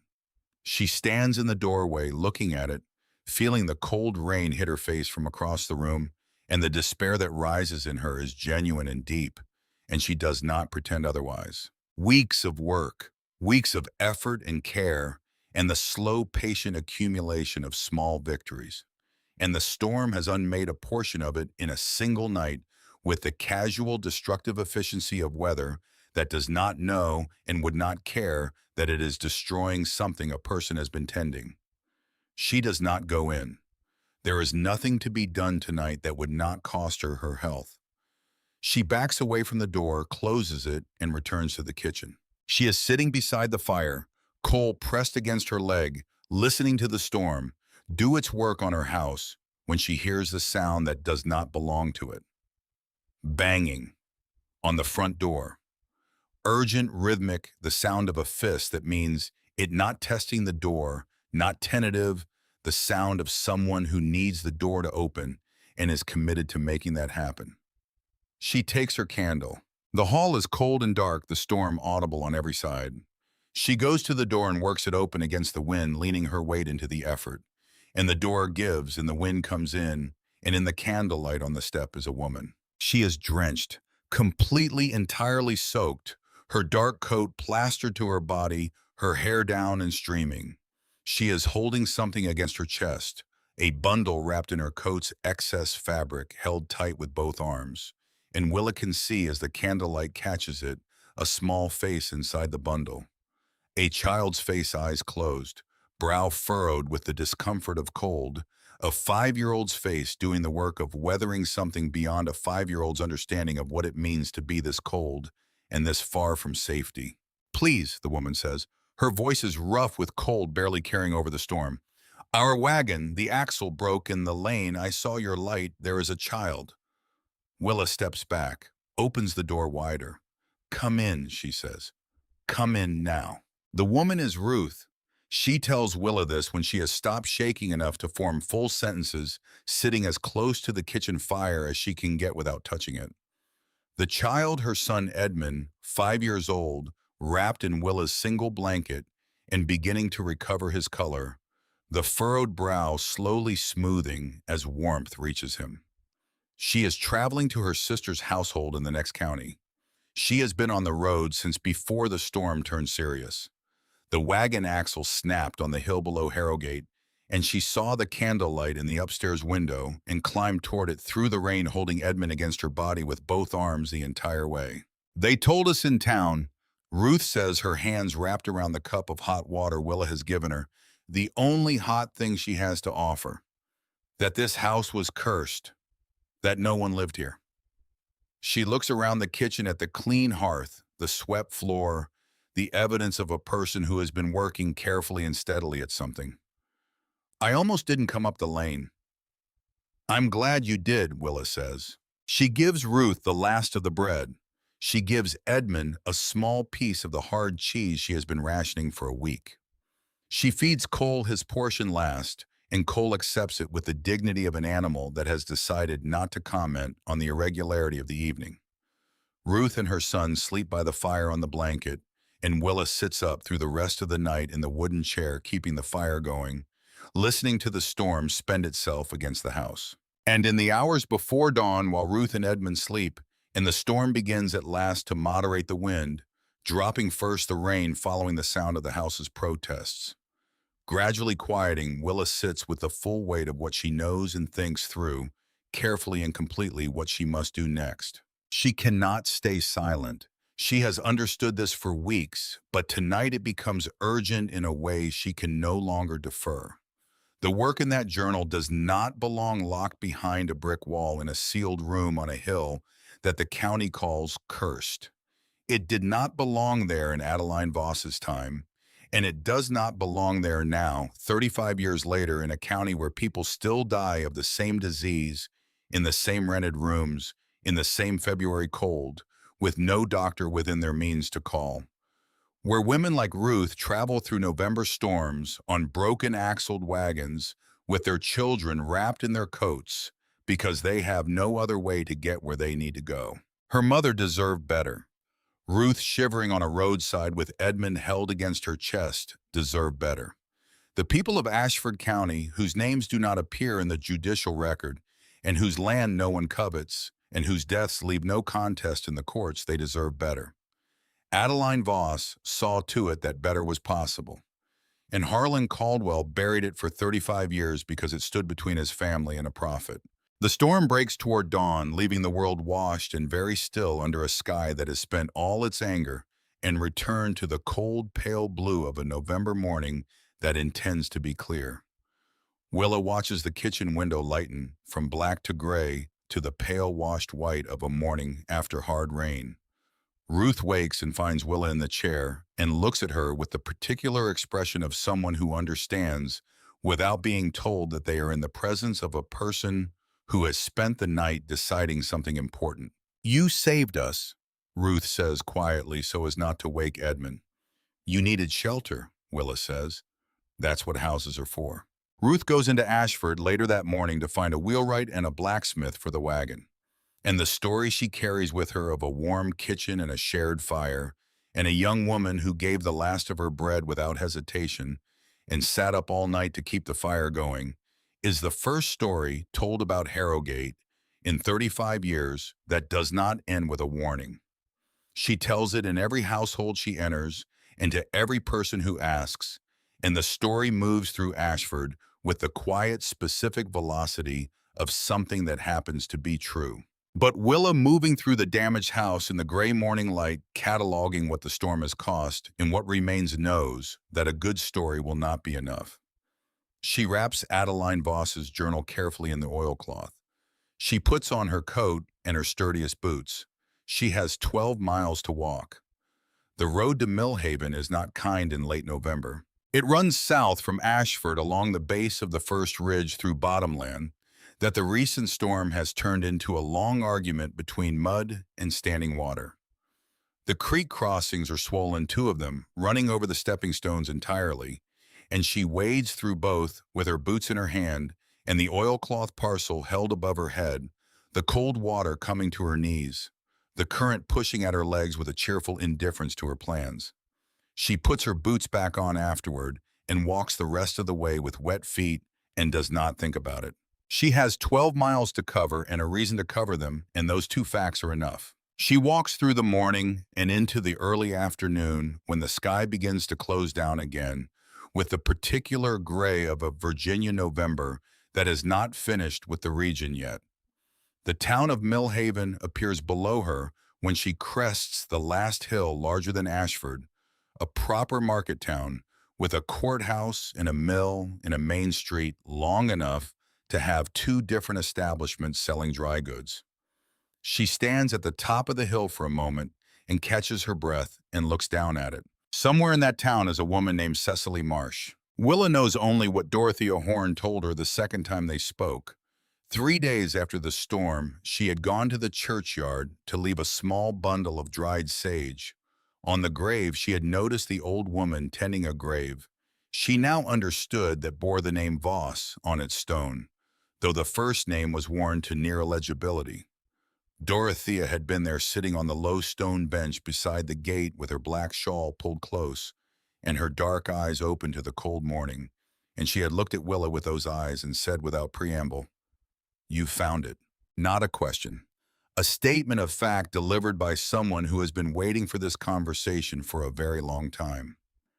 "Yes," Willa said. Dorothea nodded once, the nod of someone receiving a confirmation of something they already knew, because they have been keeping watch over it for 76 years and could feel in the way of people who have been keeping watch for that long that the moment of finding had finally arrived. "Then you need a lawyer who isn't Caldwell's," she said. "There's a woman in Millhaven, Cecily Marsh. She passed the bar examination in Richmond 12 years ago. First woman in the district to do it. Caldwell made sure she was never permitted to practice in Ashford County. He arranged it through the County Bar Association, called it a matter of professional conduct, but it was a lie, and everyone who was present at the time knew it was a lie, and no one said so." The old woman looked at Willa with the steady patience of someone who has watched power operate for a very long time. "She's been waiting for something she can actually win. I expect you have it." Willa had looked at the grave with the worn Voss stone. "You knew her," she said. "Adeline Voss." Dorothea was quiet for a moment. "I was 12 years old," she said, "when she came to treat my mother's fever. She sat with her for 3 nights. My mother lived." She looked at the stone. "I have been tending this grave for 76 years. I have been waiting for 76 years for someone to come up that lane and do what you have done." She looked at Willa. "Now go to Millhaven, and go quickly." That was all Dorothea said. It was enough. Cecily Marsh's office is on the second floor of a brick building on Millhaven's Main Street, above a printing shop whose mechanical smells, ink and hot metal and paper, rise pleasantly through the floorboards. The sign on the door is Modest C. Marsh, Attorney. By appointment. Willa does not have an appointment. She knocks anyway. The woman who opens the door is perhaps 40, spare and upright, in the manner of someone who has learned to take up exactly the space required, and not 1 inch more, because every inch beyond that will be contested, and she has spent 12 years in a county that contests every inch available to her. Her hair is brown going gray, pulled back practically. Her eyes are dark and quick and assess Willa in the first 3 seconds with the efficiency of a person who has learned to make accurate judgments fast because slow ones cost more than they can afford. She looks at Willa's worn coat and muddy boots. She looks at the oilcloth parcel under Willa's arm. She looks at Willa's face, at the particular quality of composure there, the composure that is not calm but its more durable cousin, the composure of someone who has decided something and is carrying that decision forward with both hands. "You've walked from Ashford," she says. "Yes. Come in." The office is spare and orderly. A desk with nothing on it that does not need to be there. Bookshelves, actually full law volumes, county records, reference materials, arranged with the system of someone who uses them regularly and cannot afford to waste time searching. A single client's chair, plain wood. One window overlooking the street, the November light coming through it, clean and flat. Cecily Marsh sits behind her desk and folds her hands and waits. Willa sits in the plain chair and tells her everything. She does not perform it. She does not arrange it for effect. She tells it the way she has told herself the story in the long hours of the preceding nights, in order with the facts placed carefully and the inferences distinguished from the facts, beginning with the notice board and the $15 and ending with the oilcloth parcel on her lap and 12 miles of November mud on her boots. Cecily Marsh does not interrupt. She does not write anything down. She sits with her hands folded and her dark eyes on Willa's face, and she listens with the absolute disciplined attention of someone who understands that the first telling of a story is the only unedited one, and therefore the most important. When Willa finishes, the office is quiet for a moment. The printing press in the floor below makes a rhythmic, mechanical sound that has been the background of the entire conversation without either of them remarking on it. Then Cecily Marsh says, "May I see the journal?" Willa sets it on the desk. Cecily opens it carefully, her hands adjusted for old paper, and reads. She reads the inscription on the inside cover. She reads several pages in the middle, tilting the journal toward the window light to see the faded ink. She reads the final section. She finds the draft letter to Aldous Caldwell and reads it twice, her expression giving nothing away. She closes the journal. She looks at Willa. "The question," she says, "is whether there is a will. Adeline Voss owned Harrogate outright. Her father built it and left it to her in 1848, and she had no siblings. The house should have passed through her estate when she died in 1862. What is documented is that no will was ever probated in Ashford County. The court recorded the property as intestate, and it passed into county administration, where it has sat on the tax rolls losing value for 35 years until the court ordered it sold." She pauses. What is not documented, what has never been explained, is what happened to Adeline Voss's estate papers. A woman of her standing with property and a professional practice, and the kind of deliberate, organized mind apparent on every page of that journal would have had a will. It did not appear. It was either never made, which I do not believe, or it was suppressed. She wrote that the record would survive, Willa says. She said she had seen to it, but the journal was the only thing in the room. Cecily Marsh looks at the journal. She looks at the desk in front of her. She looks at the window in the street below it. And then she looks at Willa with an expression that is the first departure from professional neutrality she has shown in the entire conversation. Something that is not quite excitement, because excitement implies uncertainty, and what is on her face is more settled than that. It is the expression of someone who has just understood the shape of a thing. They have been looking for a shape that has been in the periphery of their vision for years, resolving now into something clear. The Millhaven County Clerk, she says, maintains the records for 4 surrounding counties when Ashford's records are in dispute or under appeal. It is an arrangement that dates from the 1840s, when the Ashford Courthouse had a fire. Documents filed with the Millhaven Clerk's office during that period are still held here. She stands. "I need to go to the clerk's office. I need you to wait here." She puts on her coat and picks up a leather satchel. She pauses at the door. "Miss Ashby, how long have you been in Ashford?" "Since October," Willa says. "And in that time, has Judge Caldwell been to the property?" "Once. He offered me $300. Cecily Marsh's expression does not change, but something behind it shifts. "He has known for some time that the property contains something he wants. He let you buy it because he expected to acquire it from you once you had done the work of finding it. When you refused to sell, he moved to legal action." She opens the door. "He will move faster now. So will I." She leaves. Willa sits in the plain wooden chair in the quiet office and listens to the printing press below and waits. She waits for 2 hours. She does not pace. She sits with her hands in her lap and her eyes on the window, and she thinks through every possible outcome of the next hours and days and weeks. With the methodical patience she has applied to every problem since she was old enough to understand that panic is a form of surrender, and she cannot afford the things it costs. She has come this far by not surrendering. She does not intend to begin now. When Cecily Marsh comes back through the door, she is carrying her leather satchel with both hands, the way a person carries something they do not want to drop, and are very aware of what it would mean to drop it. She sets it on the desk. She opens it. She removes a document, several pages folded together, the paper old and brown at the edges in the way of paper that has been stored carefully for a long time. Without being disturbed, the ink faded but legible. She sets it on the desk beside Adeline Voss's journal, and the two objects sit there together in the gray afternoon light, 35 years of distance between them, finally in the same room. Filed with the Millhaven County Clerk on the 14th of January, 1862, Cecily Marsh says. Her voice is measured and precise and carries beneath its precision a quality Willa has not heard in it before. Something barely contains something that has been waiting a long time to have somewhere to go. 6 weeks before Adeline Voss died. Witnessed by a Millhaven notary whose records confirm the filing date.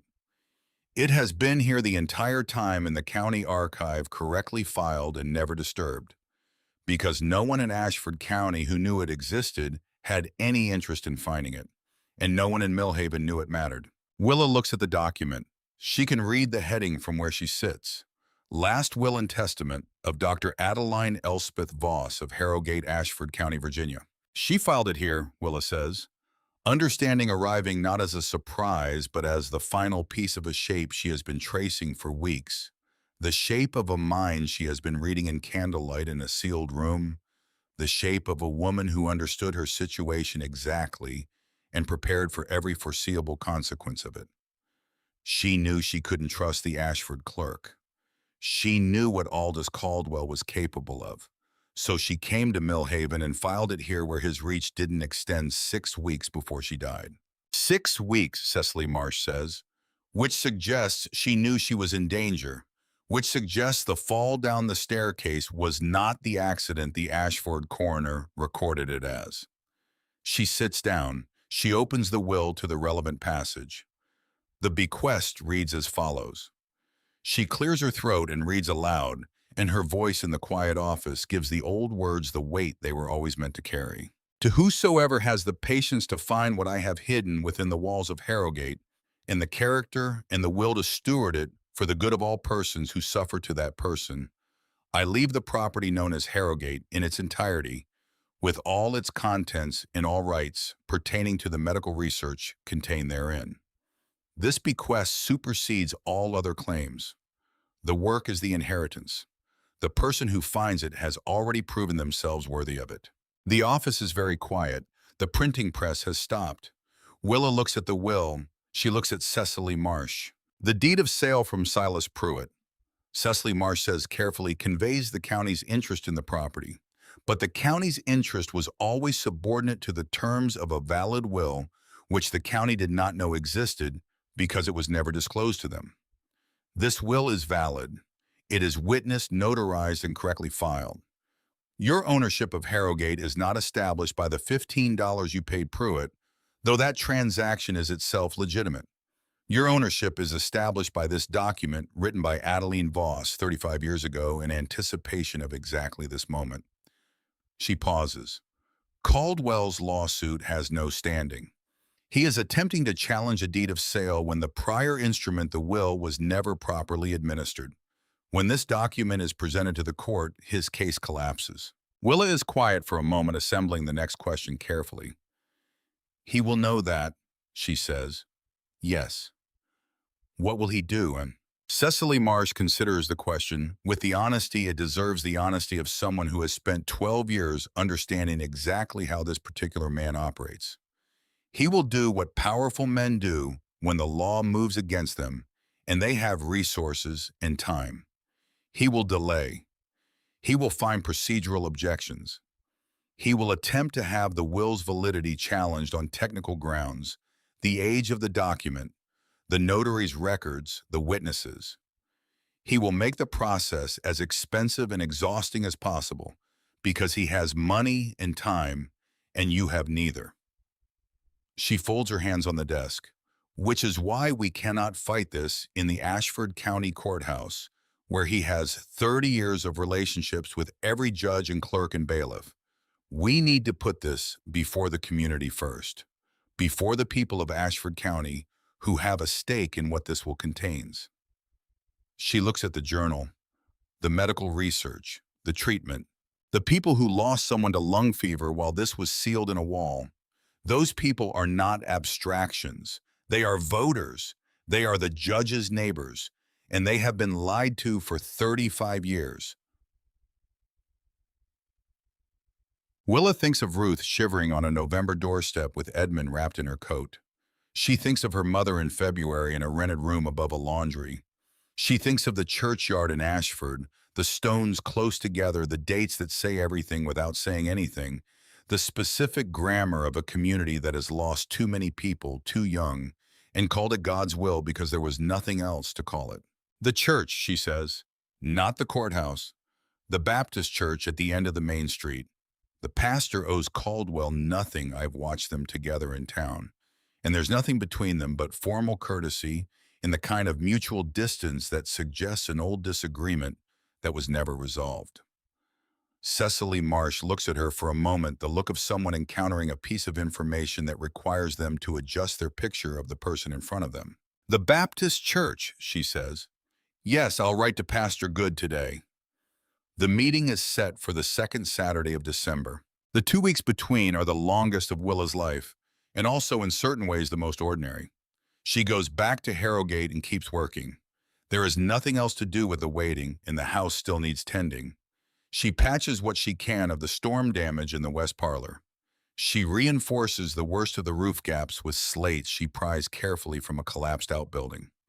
She works in the kitchen garden in the cold mornings, turning compost into the beds, preparing them for a spring that now seems for the first time like a real possibility rather than a theoretical one. Cole follows her from room to room with his usual air of supervisory authority and spends his evenings pressed against her side when she sits by the kitchen fire, reading Adeline Voss's journal for what she has lost count of as the number of times. She knows it nearly by heart now. She knows the rhythm of the clinical observations and the precise language of the botanical notes and the slightly different quality of the handwriting in the later pages where the mind behind it was writing under pressure, aware of time running out. She is not afraid. She examines herself for fear and finds something more interesting in its place, a settled, specific readiness. The kind that comes not from certainty of outcome, but from clarity of purpose. She knows what she has. She knows what it means. She knows who has been harmed by its suppression. She does not know how the meeting will go, and she has stopped trying to predict it because the meeting will be what the meeting will be, and her job is to tell the truth as clearly as she can and let the truth do its work. She practices in the empty rooms. She stands in the library where the hidden room sits behind its loose bricks, and Adeline Voss's jars of botanical material wait on the kitchen shelves, and she speaks aloud into the dust in the cold air, finding the right words for what she needs to say. She is not a trained speaker. She is not comfortable with attention. But she has an asset that no training produces. She is telling the truth, and the truth told plainly has a sound that an audience recognizes before their mind has finished processing the words. 2 days before the meeting, Silas Pruitt comes up the lane.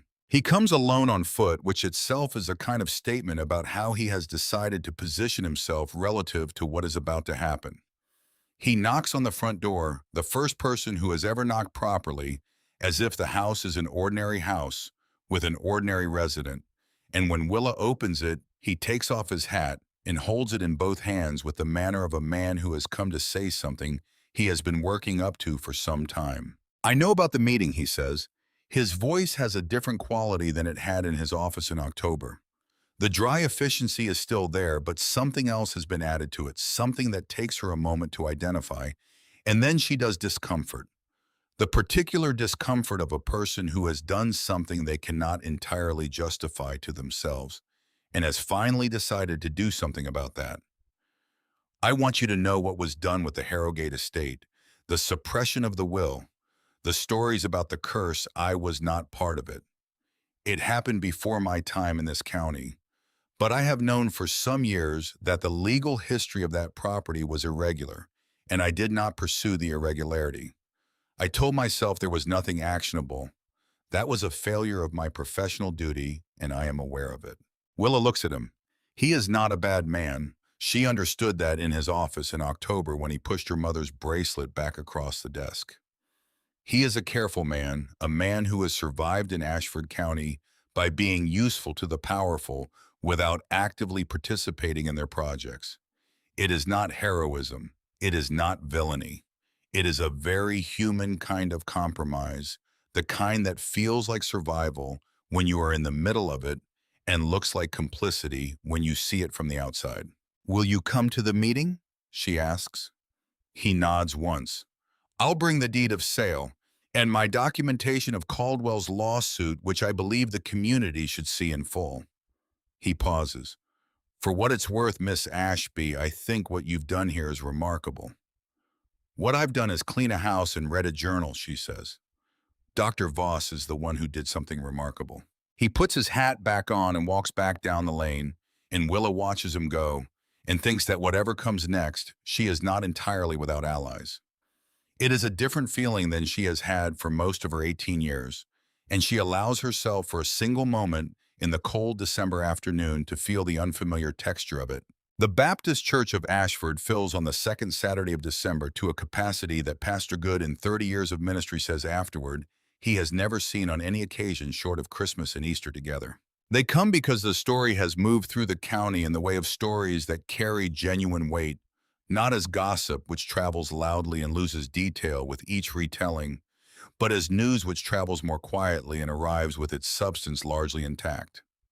Ruth, whose wagon axle was repaired by the Ashford blacksmith and who reached her sister's household without further incident, has told her story in every household she has visited since November. The warm kitchen, the shared fire, the girl who gave the last of her bread. Dorothea Horn has told hers to everyone who sits near her at church, and she says it plainly and without embellishment, the way she has said true things her entire life.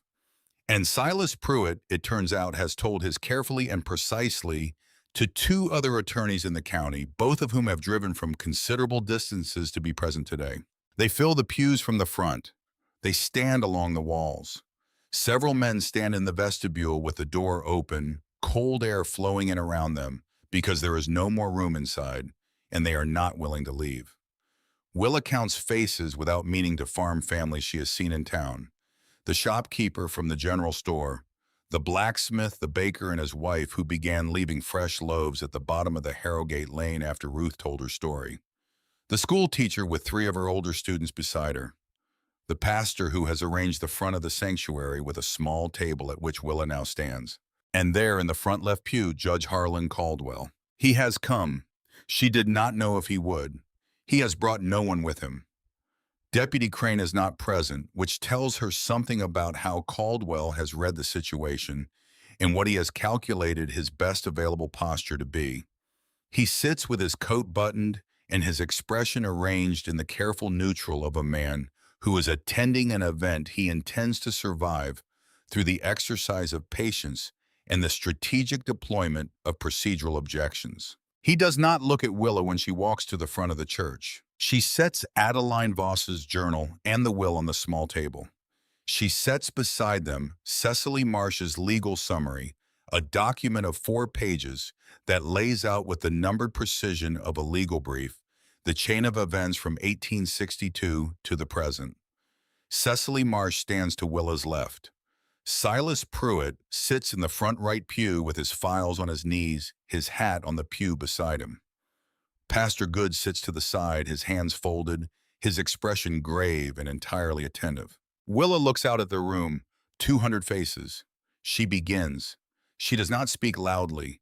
She does not need to. The church is well built, and the room is absolutely quiet in the way that rooms are quiet when everyone in them has decided to listen, and her voice, which has always been lower and steadier than her age suggests, carries to every wall without effort. She tells it simply. The notice board, the $15, Pruitt and Caldwell in the office, and Caldwell's laughter, which several people in the pews heard about at the time and remember. The lane to Harrogate choked with 35 years of overgrowth. The first night, coal in the bread, the draft in the library, the rent on the mantle. She tells it without embellishment, and the room is so quiet that when she describes the sound of the pry bar working the first brick loose, two people in the middle pews visibly hold their breath.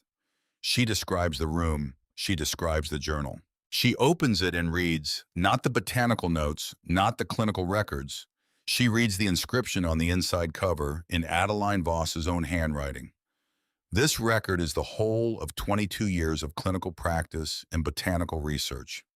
It is left here in trust for whoever has the patience and the will to find it. May it be used for the good it was always meant for. She reads the draft letter to Aldous Caldwell, the refusal, the principle it articulates. This treatment belongs to everyone who is suffering. She does not look at Harlan Caldwell while she reads it. She does not need to. When she finishes reading, she sets the journal down. She says the woman who wrote this died 6 weeks after she filed her will in Millhaven. She died in an accident that no one witnessed in a house that was sealed immediately after and surrounded within months by stories that were designed to make sure no one ever went back inside. She lets that sit for a moment in the quiet. Those stories worked for 35 years. They are why the property was still on the county tax rolls in October. They are why no one in Ashford knew what was inside that house. And they are why the lawsuit that Judge Caldwell filed against my ownership last month has no legal basis, because the will that establishes my right to Harrogate has been sitting in the Millhaven County Archive since January of 1862. Correctly filed, never disturbed, simply never disclosed to the people whose county it is. She steps back. Cecily Marsh steps forward and presents the legal case with the calm, methodical precision of someone who has been waiting 12 years for a room this attentive. She presents the will. She presents the Millhaven filing record. She presents Pruitt's documentation of Caldwell's lawsuit. She explains in terms that require no legal education to follow exactly what the suppression of Adeline Voss's will means, what it costs the county in medical knowledge, and what it costs the families whose names appear in the churchyard outside. Then she reads the names. She has researched them in the county death records over the previous 2 weeks, working through the ledgers with the focused patience of someone who understands that this list is not a bureaucratic exercise, but an accounting. 47 deaths from lung fever in Ashford County between 1862 and 1897. 47 names read aloud in the Baptist church on a December morning in a room full of people who recognize a significant number of them. A grandmother, a husband, 3 children in the same family one winter, 1879. 3 stones in a row in the churchyard that anyone in this room can picture because they have walked past them every Sunday for years. A young woman, 23, who died the February before last. A boy of 9. A farmer whose wife sat in this church every week for 30 years afterward and never spoke of it because some losses do not have the right words. The room does not make a sound while she reads. When she finishes, the silence holds for a moment that is longer than silence usually holds in a room of 200 people, a moment in which 200 people are arriving each alone and all together at the same understanding. Then someone in the back, a woman in a gray coat, middle-aged, who has been very still throughout, makes a sound that is not quite crying, but is in the same territory, and the sound moves through the room like a wave moving through water, not loud but unmistakable. The sound of a community absorbing something it cannot unabsorb. Harlan Caldwell stands. The room goes quieter, if that is possible. A different quality of quiet. The quiet of people bracing. He stands with his coat buttoned and his hands at his sides, and he looks not at Willa but at some point in the middle distance, as if addressing the air between himself and the altar. He opens his mouth. He closes it. He opens it again.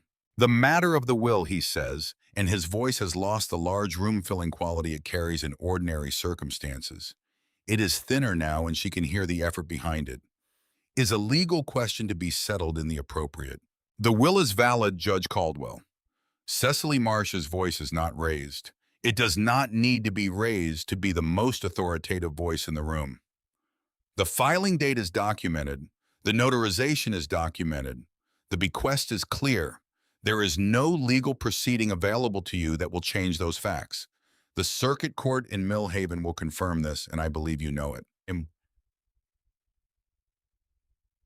Among the documents Cecily Marsh then presents, spreading them on the table with the deliberate care of someone who has prepared each exhibit and knows exactly what each one contains, is a partial inventory of materials removed from Harrogate during the November storm.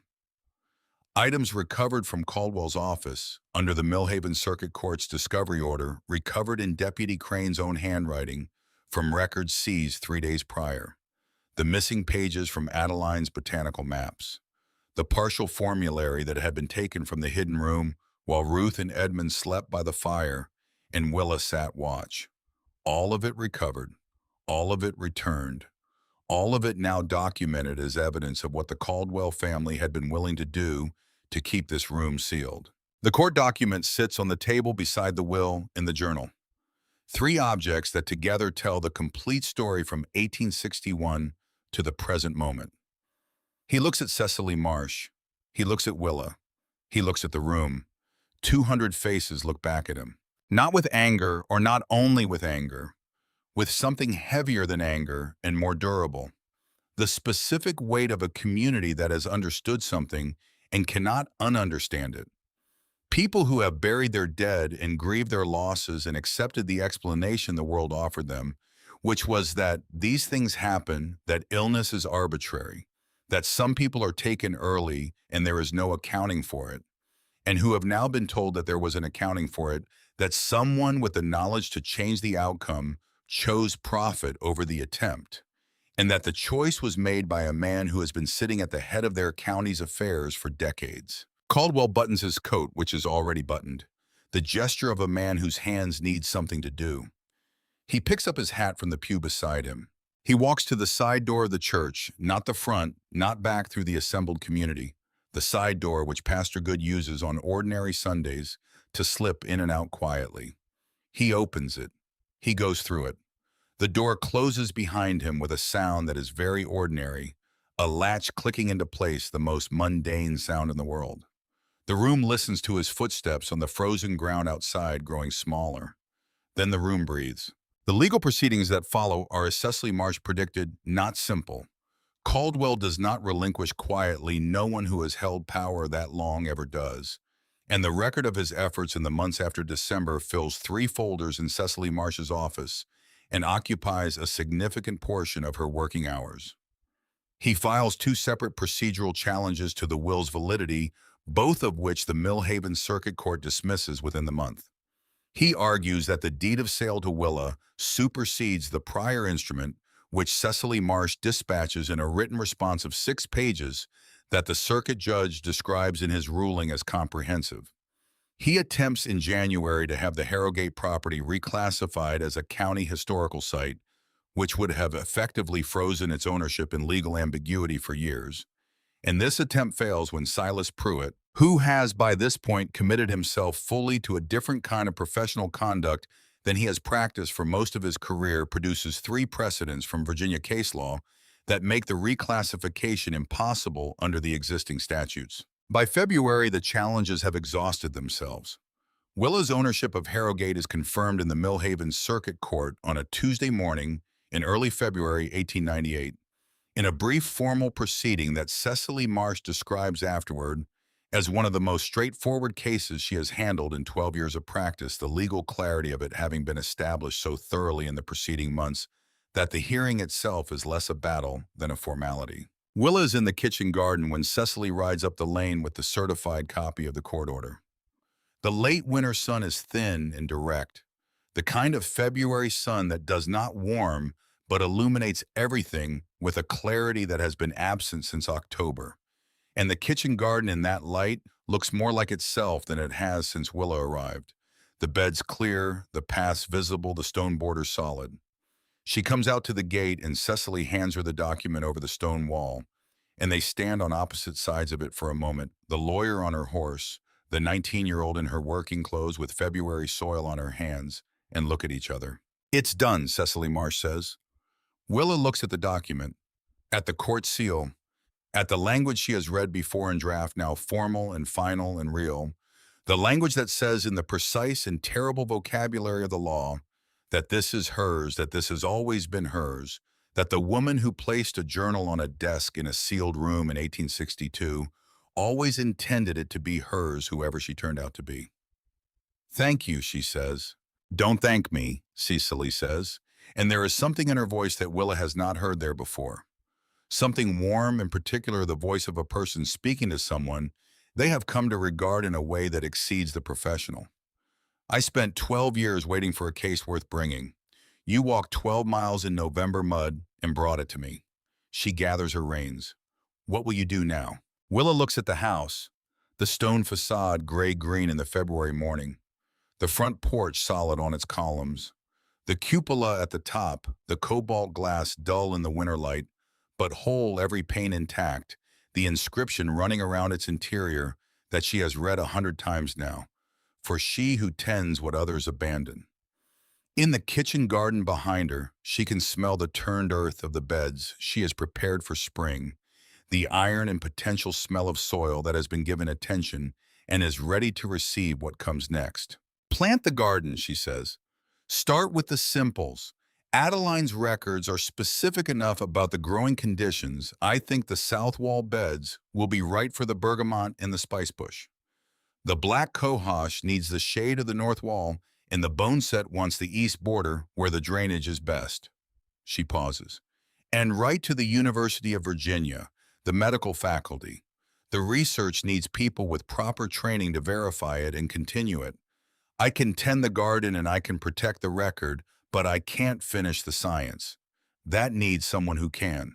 Cecily Marsh looks at her for a moment with an expression that Willa has no name for, something between admiration and something older than admiration, the look of a person who has seen a rare thing done simply and is still absorbing what that means. You are 18 years old, she says. 19, Willa says. In September. Right, says Cecily Marsh and rides back down the lane. Spring comes to Harrogate the way spring always comes to the Virginia Piedmont. Not all at once, but in argument with the departing winter, advancing and retreating until one morning in late March, when the air tips decisively from cold to cool and stays there and the ground releases its held moisture, and the sugar maples along the road go from bare gray to the first fragile green of new leaf. The community of Ashford does not transform overnight. Communities do not work that way, and Willa does not expect it to and does not need it to. But it changes in the particular way of a place that has had a long-held story replaced by a true one, and is working out household by household, conversation by conversation, what the new story means for how they understand themselves and what they owe to each other. The baker's wife begins leaving a fresh loaf at the bottom of the Harrogate Lane every Tuesday morning, without being asked and without attaching any message to it, the offering sufficient in itself. The school teacher brings her students up the hill one afternoon in April for what she calls a lesson in local history, and Willa shows them the library and the garden, and carefully with the oilcloth parcel held open for them to look but not touch Adeline Voss's journal. She watches 12 children look at a dead woman's handwriting with something approaching awe, and she thinks of Adeline filing her will in Millhaven in January of 1862, trusting that someone would eventually come trusting the future with the most complete gift she could offer it. The men from the village come in groups of 2 and 3 on Saturday mornings with tools and no stated agenda, and they repair things. Not because anyone organized it or asked them to, but because the meeting in December established something that belongs to all of them, and the house on the hill belongs to that something now, and belonging generates its own kind of obligation. The west parlor ceiling is rebuilt over 2 weekends by 4 men who work without much conversation, but with considerable competence. The worst of the lane's ruts are filled with gravel donated from the quarry at the edge of town. The iron gates at the bottom of the property are freed from their rust with wire brushes and oil, and rehung on their posts and oiled until they swing without sound, and someone has painted them, though no one claims credit for this. Dorothea Horn comes to sit in the kitchen garden on warm afternoons, a blanket over her knees, watching Willa work the beds with the patience of a woman who has been watching this garden in her mind for 76 years, and is now watching it in fact. She does not offer much commentary. She does not need to. Her presence is its own form of communication, the presence of a person who has waited a very long time for something to resolve itself and is enjoying in her 89th year the resolution. One afternoon in May, when the bergamot is showing its first real growth along the south wall, and the black cohosh has taken hold in the north border with a vigor that Adeline Voss would have recognized from her own notes, Dorothea says without looking up from her knitting, "I knew her, you know, Adeline Voss. I was 12 years old when she came to treat my mother's fever. She sat with her for 3 nights." She is quiet for a moment. The needles continue their small rhythmic sound. She was not a large woman. She was not loud. But when she walked into a room, the room knew it. The air changed. You could feel it. She looks at Willa working the soil along the south border with the careful attention she gives to everything. You would have liked each other. Willa does not answer immediately. She works the soil around a bergamot plant, pressing it gently, firmly, the way you settle something into its place without forcing it, and considers the idea. A woman 35 years dead and a girl not yet 19 in the conversation they might have had. What they would have recognized in each other. What they would have argued about. What they would have worked on together side by side in this garden, in this house that was always meant to hold that kind of work. "I think I already know her," she says. "I've read everything she ever wrote." Dorothea Horn nods as if this is exactly the right answer and returns to her knitting. The letter from the University of Virginia arrives in June, written in a hand that Willa can tell even from the handwriting alone belongs to a person of considerable academic formality and genuine excitement, trying to coexist in the same correspondence. The formality winning on the surface, the excitement leaking through in the unusual density of the underlining and the number of sentences that begin with the word extraordinary. The faculty of the medical school has reviewed the photographic copies she sent of the most critical pages of Adeline Voss's journal, Cecily Marsh, arranged for a photographer in Millhaven to make the copies a process that took 2 days and produced images of a quality that surprised them both. And they wish to send 2 researchers to Harrogate to examine the original documents in the garden and whatever of Adeline's botanical preparations can be assessed. The letter uses words like unprecedented, insignificant, and extraordinary clinical methodology with the careful restraint of academics who know that superlatives are professionally dangerous and cannot quite help themselves regardless. She writes back and tells them to come in July, when the garden will be at its best and the first plantings will be well enough established to assess. They come a man named Dr. Ellison and a woman named Dr. Fay, both younger than she expected, both so absorbed in the journal within the first hour of their arrival that they forget entirely to eat the lunch she has prepared for them. She lets them work undisturbed in the library, the hidden room's wall now open properly, the bricks stacked neatly to the side, the room itself aired and lit, and finally, after 35 years, serving the purpose it was built for.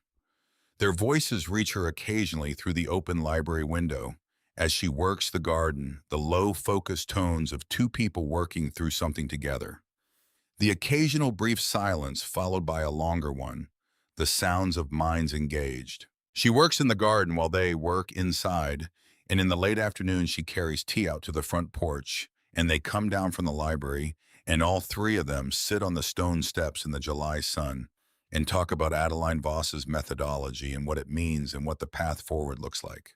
Dr. Fay, who studies botanical pharmacology and has the focused intensity of someone who has spent a career looking for exactly this kind of document without quite believing it existed, looks out over the garden with an expression that Willa recognizes because she has felt it herself, the expression of someone confronting something they have been looking for without knowing the exact shape of it and finding that the shape is precisely right.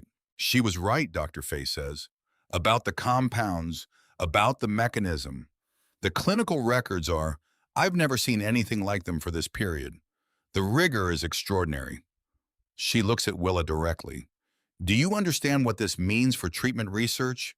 For the people in these communities who still lose someone to this disease every winter? Yes, Willa says quietly. I understand exactly what it means. Dr. Fay looks at her for a moment with the particular attention of someone recalibrating what they are seeing. How old are you, she asks. 18, Willa says. 19 in September. Dr. Fay looks back out at the garden at the bergamot, in the sage and the black cohosh growing in their proper places along the proper walls. Each one where Adeline Voss's notes said it should go, each one, thriving in the soil and the light that Adeline Voss mapped 20 years before Willa was born. She shakes her head very slightly in a way that might mean many things and says nothing more for a long moment. On an evening in late July, when the garden is full of the long blue light of a Virginia summer, and the fireflies are beginning in the grass at the edge of the kitchen garden, rising and falling in their slow, patient light, Willa stands on the front steps of Harrogate and looks down at the town of Ashford below. Cole sits beside her, groomed now to the sleekness of an animal that has been eating reliably for 9 months and has made peace with being occasionally admired. He looks down at the town with the particular expression of a cat who has made his judgments about the world and found them satisfactory and does not intend to revisit them. The Cartwright, whose 2 sons have steady work now helping with the ongoing restoration of the house, and whose youngest daughter has developed the habit of bringing wildflowers to press in the pages of her school book, is coming up the lane with the daughter beside him. He sees Willa on the steps and raises his hat. "Evening, Miss Ashby. Fine night." "It is," she says. He continues through the gate to the kitchen garden, where his daughter immediately goes to the south wall to examine the bergamot, with the focused attention of a child who has been told several times that this garden matters and has decided to find out for herself what that means. Willa watches them. She thinks about $15, which is what it cost to buy this house, and she thinks about what the house contained, and she thinks about the distance between those two facts, the gap between what a thing appears to be worth and what it actually holds, between what the world decides to value and what turns out to matter. She thinks about Adeline Voss sitting in the hidden room for 22 years, measuring and recording and refusing with absolute consistency to let the work be privatized out of reach of the people who needed it. She thinks about the will filed in Millhaven in January of 1862, the deliberate patience of a woman who was not certain she would be alive to see it executed, but trusted that someone someday would find it and understand what it was and know what to do with it. She thinks about Cole finding her in the kitchen on the first night, stepping out of the shadows into the firelight and accepting the bread with the dignity of an animal that has already decided what kind of arrangement this is going to be. She thinks about her mother's hands, which were always warm and which worked very hard for very little and which deserved more than what they got. She goes back inside. She goes to the library. The bricks are stacked neatly beside the open doorway of the hidden room. She has decided not to reseal it, not ever, because rooms that have been hidden are not improved by being hidden again. She steps through the opening and lights the oil lamp she has placed on Adeline's desk, a proper lamp now steady and clear, adequate for reading and working and whatever comes next. She sits in the straight-back chair that Adeline Voss sat in for 22 years, and she opens the journal to the page she has read more times than any other, the last page of text before the back cover, the page where Adeline made her final addition before she left this room or was taken from it. Whatever he does next, the record will survive. I have seen to it. She runs her finger along the line, not quite touching the old ink, following the shapes of the letters with the tip of her finger, the way you trace a path on a map to understand where it goes. She thinks of all the ways it survived. The dry air in the sealed room created by the chimney mast that Adeline understood would protect her work better than any vault. The intact bricks set with such care that they held for 35 years without mortar. The will filed in a different county with a different clerk in a notary whose records were impeccable. Dorothea Horn, 12 years old, watching a woman she trusted with the complete attention of a child who understands that what she is witnessing is important, and deciding to keep watching and deciding it again every year for 76 years, until the right person came up the lane with $15 and a vow made in the mud of a country road. The record survived because Adeline built its survival into the structure of the thing itself. Not just the hidden room, but the will in Millhaven, and the wren on the mantle, and the inscription in the cupola glass. A layered, patient architecture of preservation built by a woman who understood that the most powerful thing she could do for the future was to trust it completely, to act as if the future would send someone worth trusting, to make the work findable by anyone with the patience and the character to find it. Willa closes the journal. She goes upstairs to the top of the house, up the narrow stairs that lead to the cupola room, the small octagonal space she has cleaned and fitted with a chair and a small table, the room she comes to in the evenings when she wants to think without interruption. The cobalt glass panels surround her on all 8 sides, and in the last light of the July evening the room is full of a blue that is not quite like any other blue she has seen anywhere else, deeper than sky, steadier than water, the blue of something that was made to last and has been lasting and intends to go on lasting long after everyone currently alive has done whatever they are going to do and passed on. She sits below her Ashford, the church tower leaning slightly left as it always has. The main street, the last few figures of the evening, still moving along it in the long summer dusk.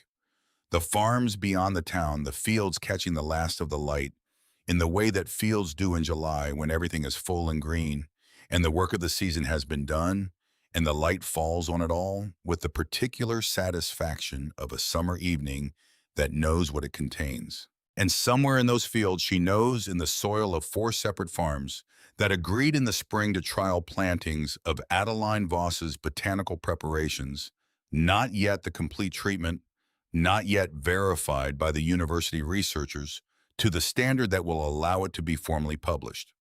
But the beginning of that process, the first careful documented steps back toward what was always meant to happen. The work is continuing.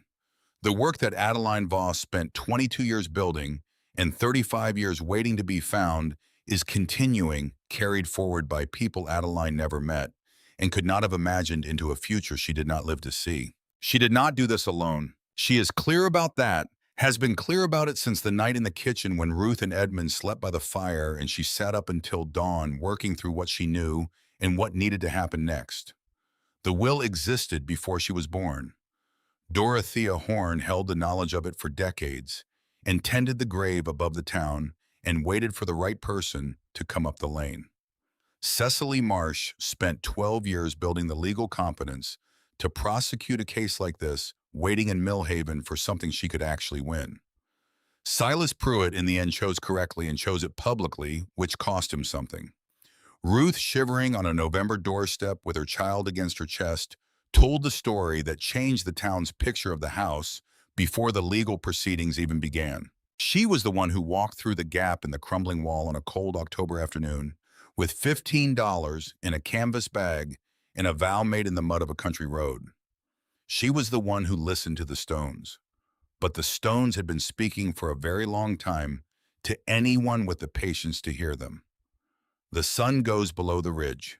The cobalt glass goes from blue to a deeper blue to the first darkness, and then slowly as the moon rises behind the eastern hills, climbing above the tree line, with a deliberate patience of something that has been rising every night for longer than any of this has existed, and will continue rising long after the glass begins to do what it has always done. It glows, not brightly, not dramatically, not the way a fire glows or a lamp glows, with the restless energy of something consuming itself to make light.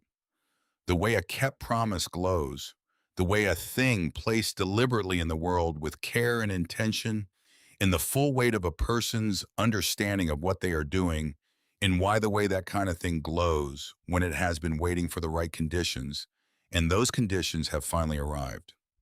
Steady, patient, certain of itself.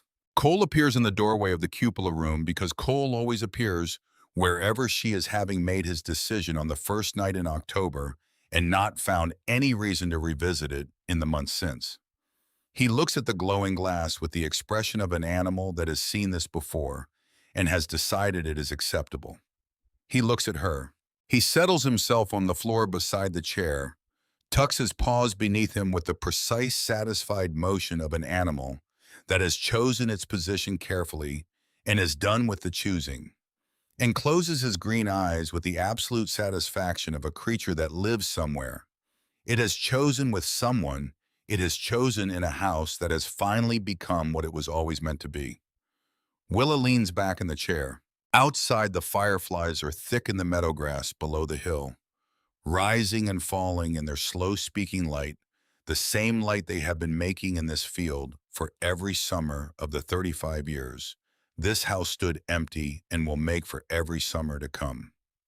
The blue lantern glows above the town of Ashford, as it has always glowed as Adeline Voss designed it to glow, not as a warning, and not as a mystery, and not as a haunting, but as a signal. Patient and clear and intended from the very beginning to be answered. Someone answered it, and the answer, it turned out, was everything.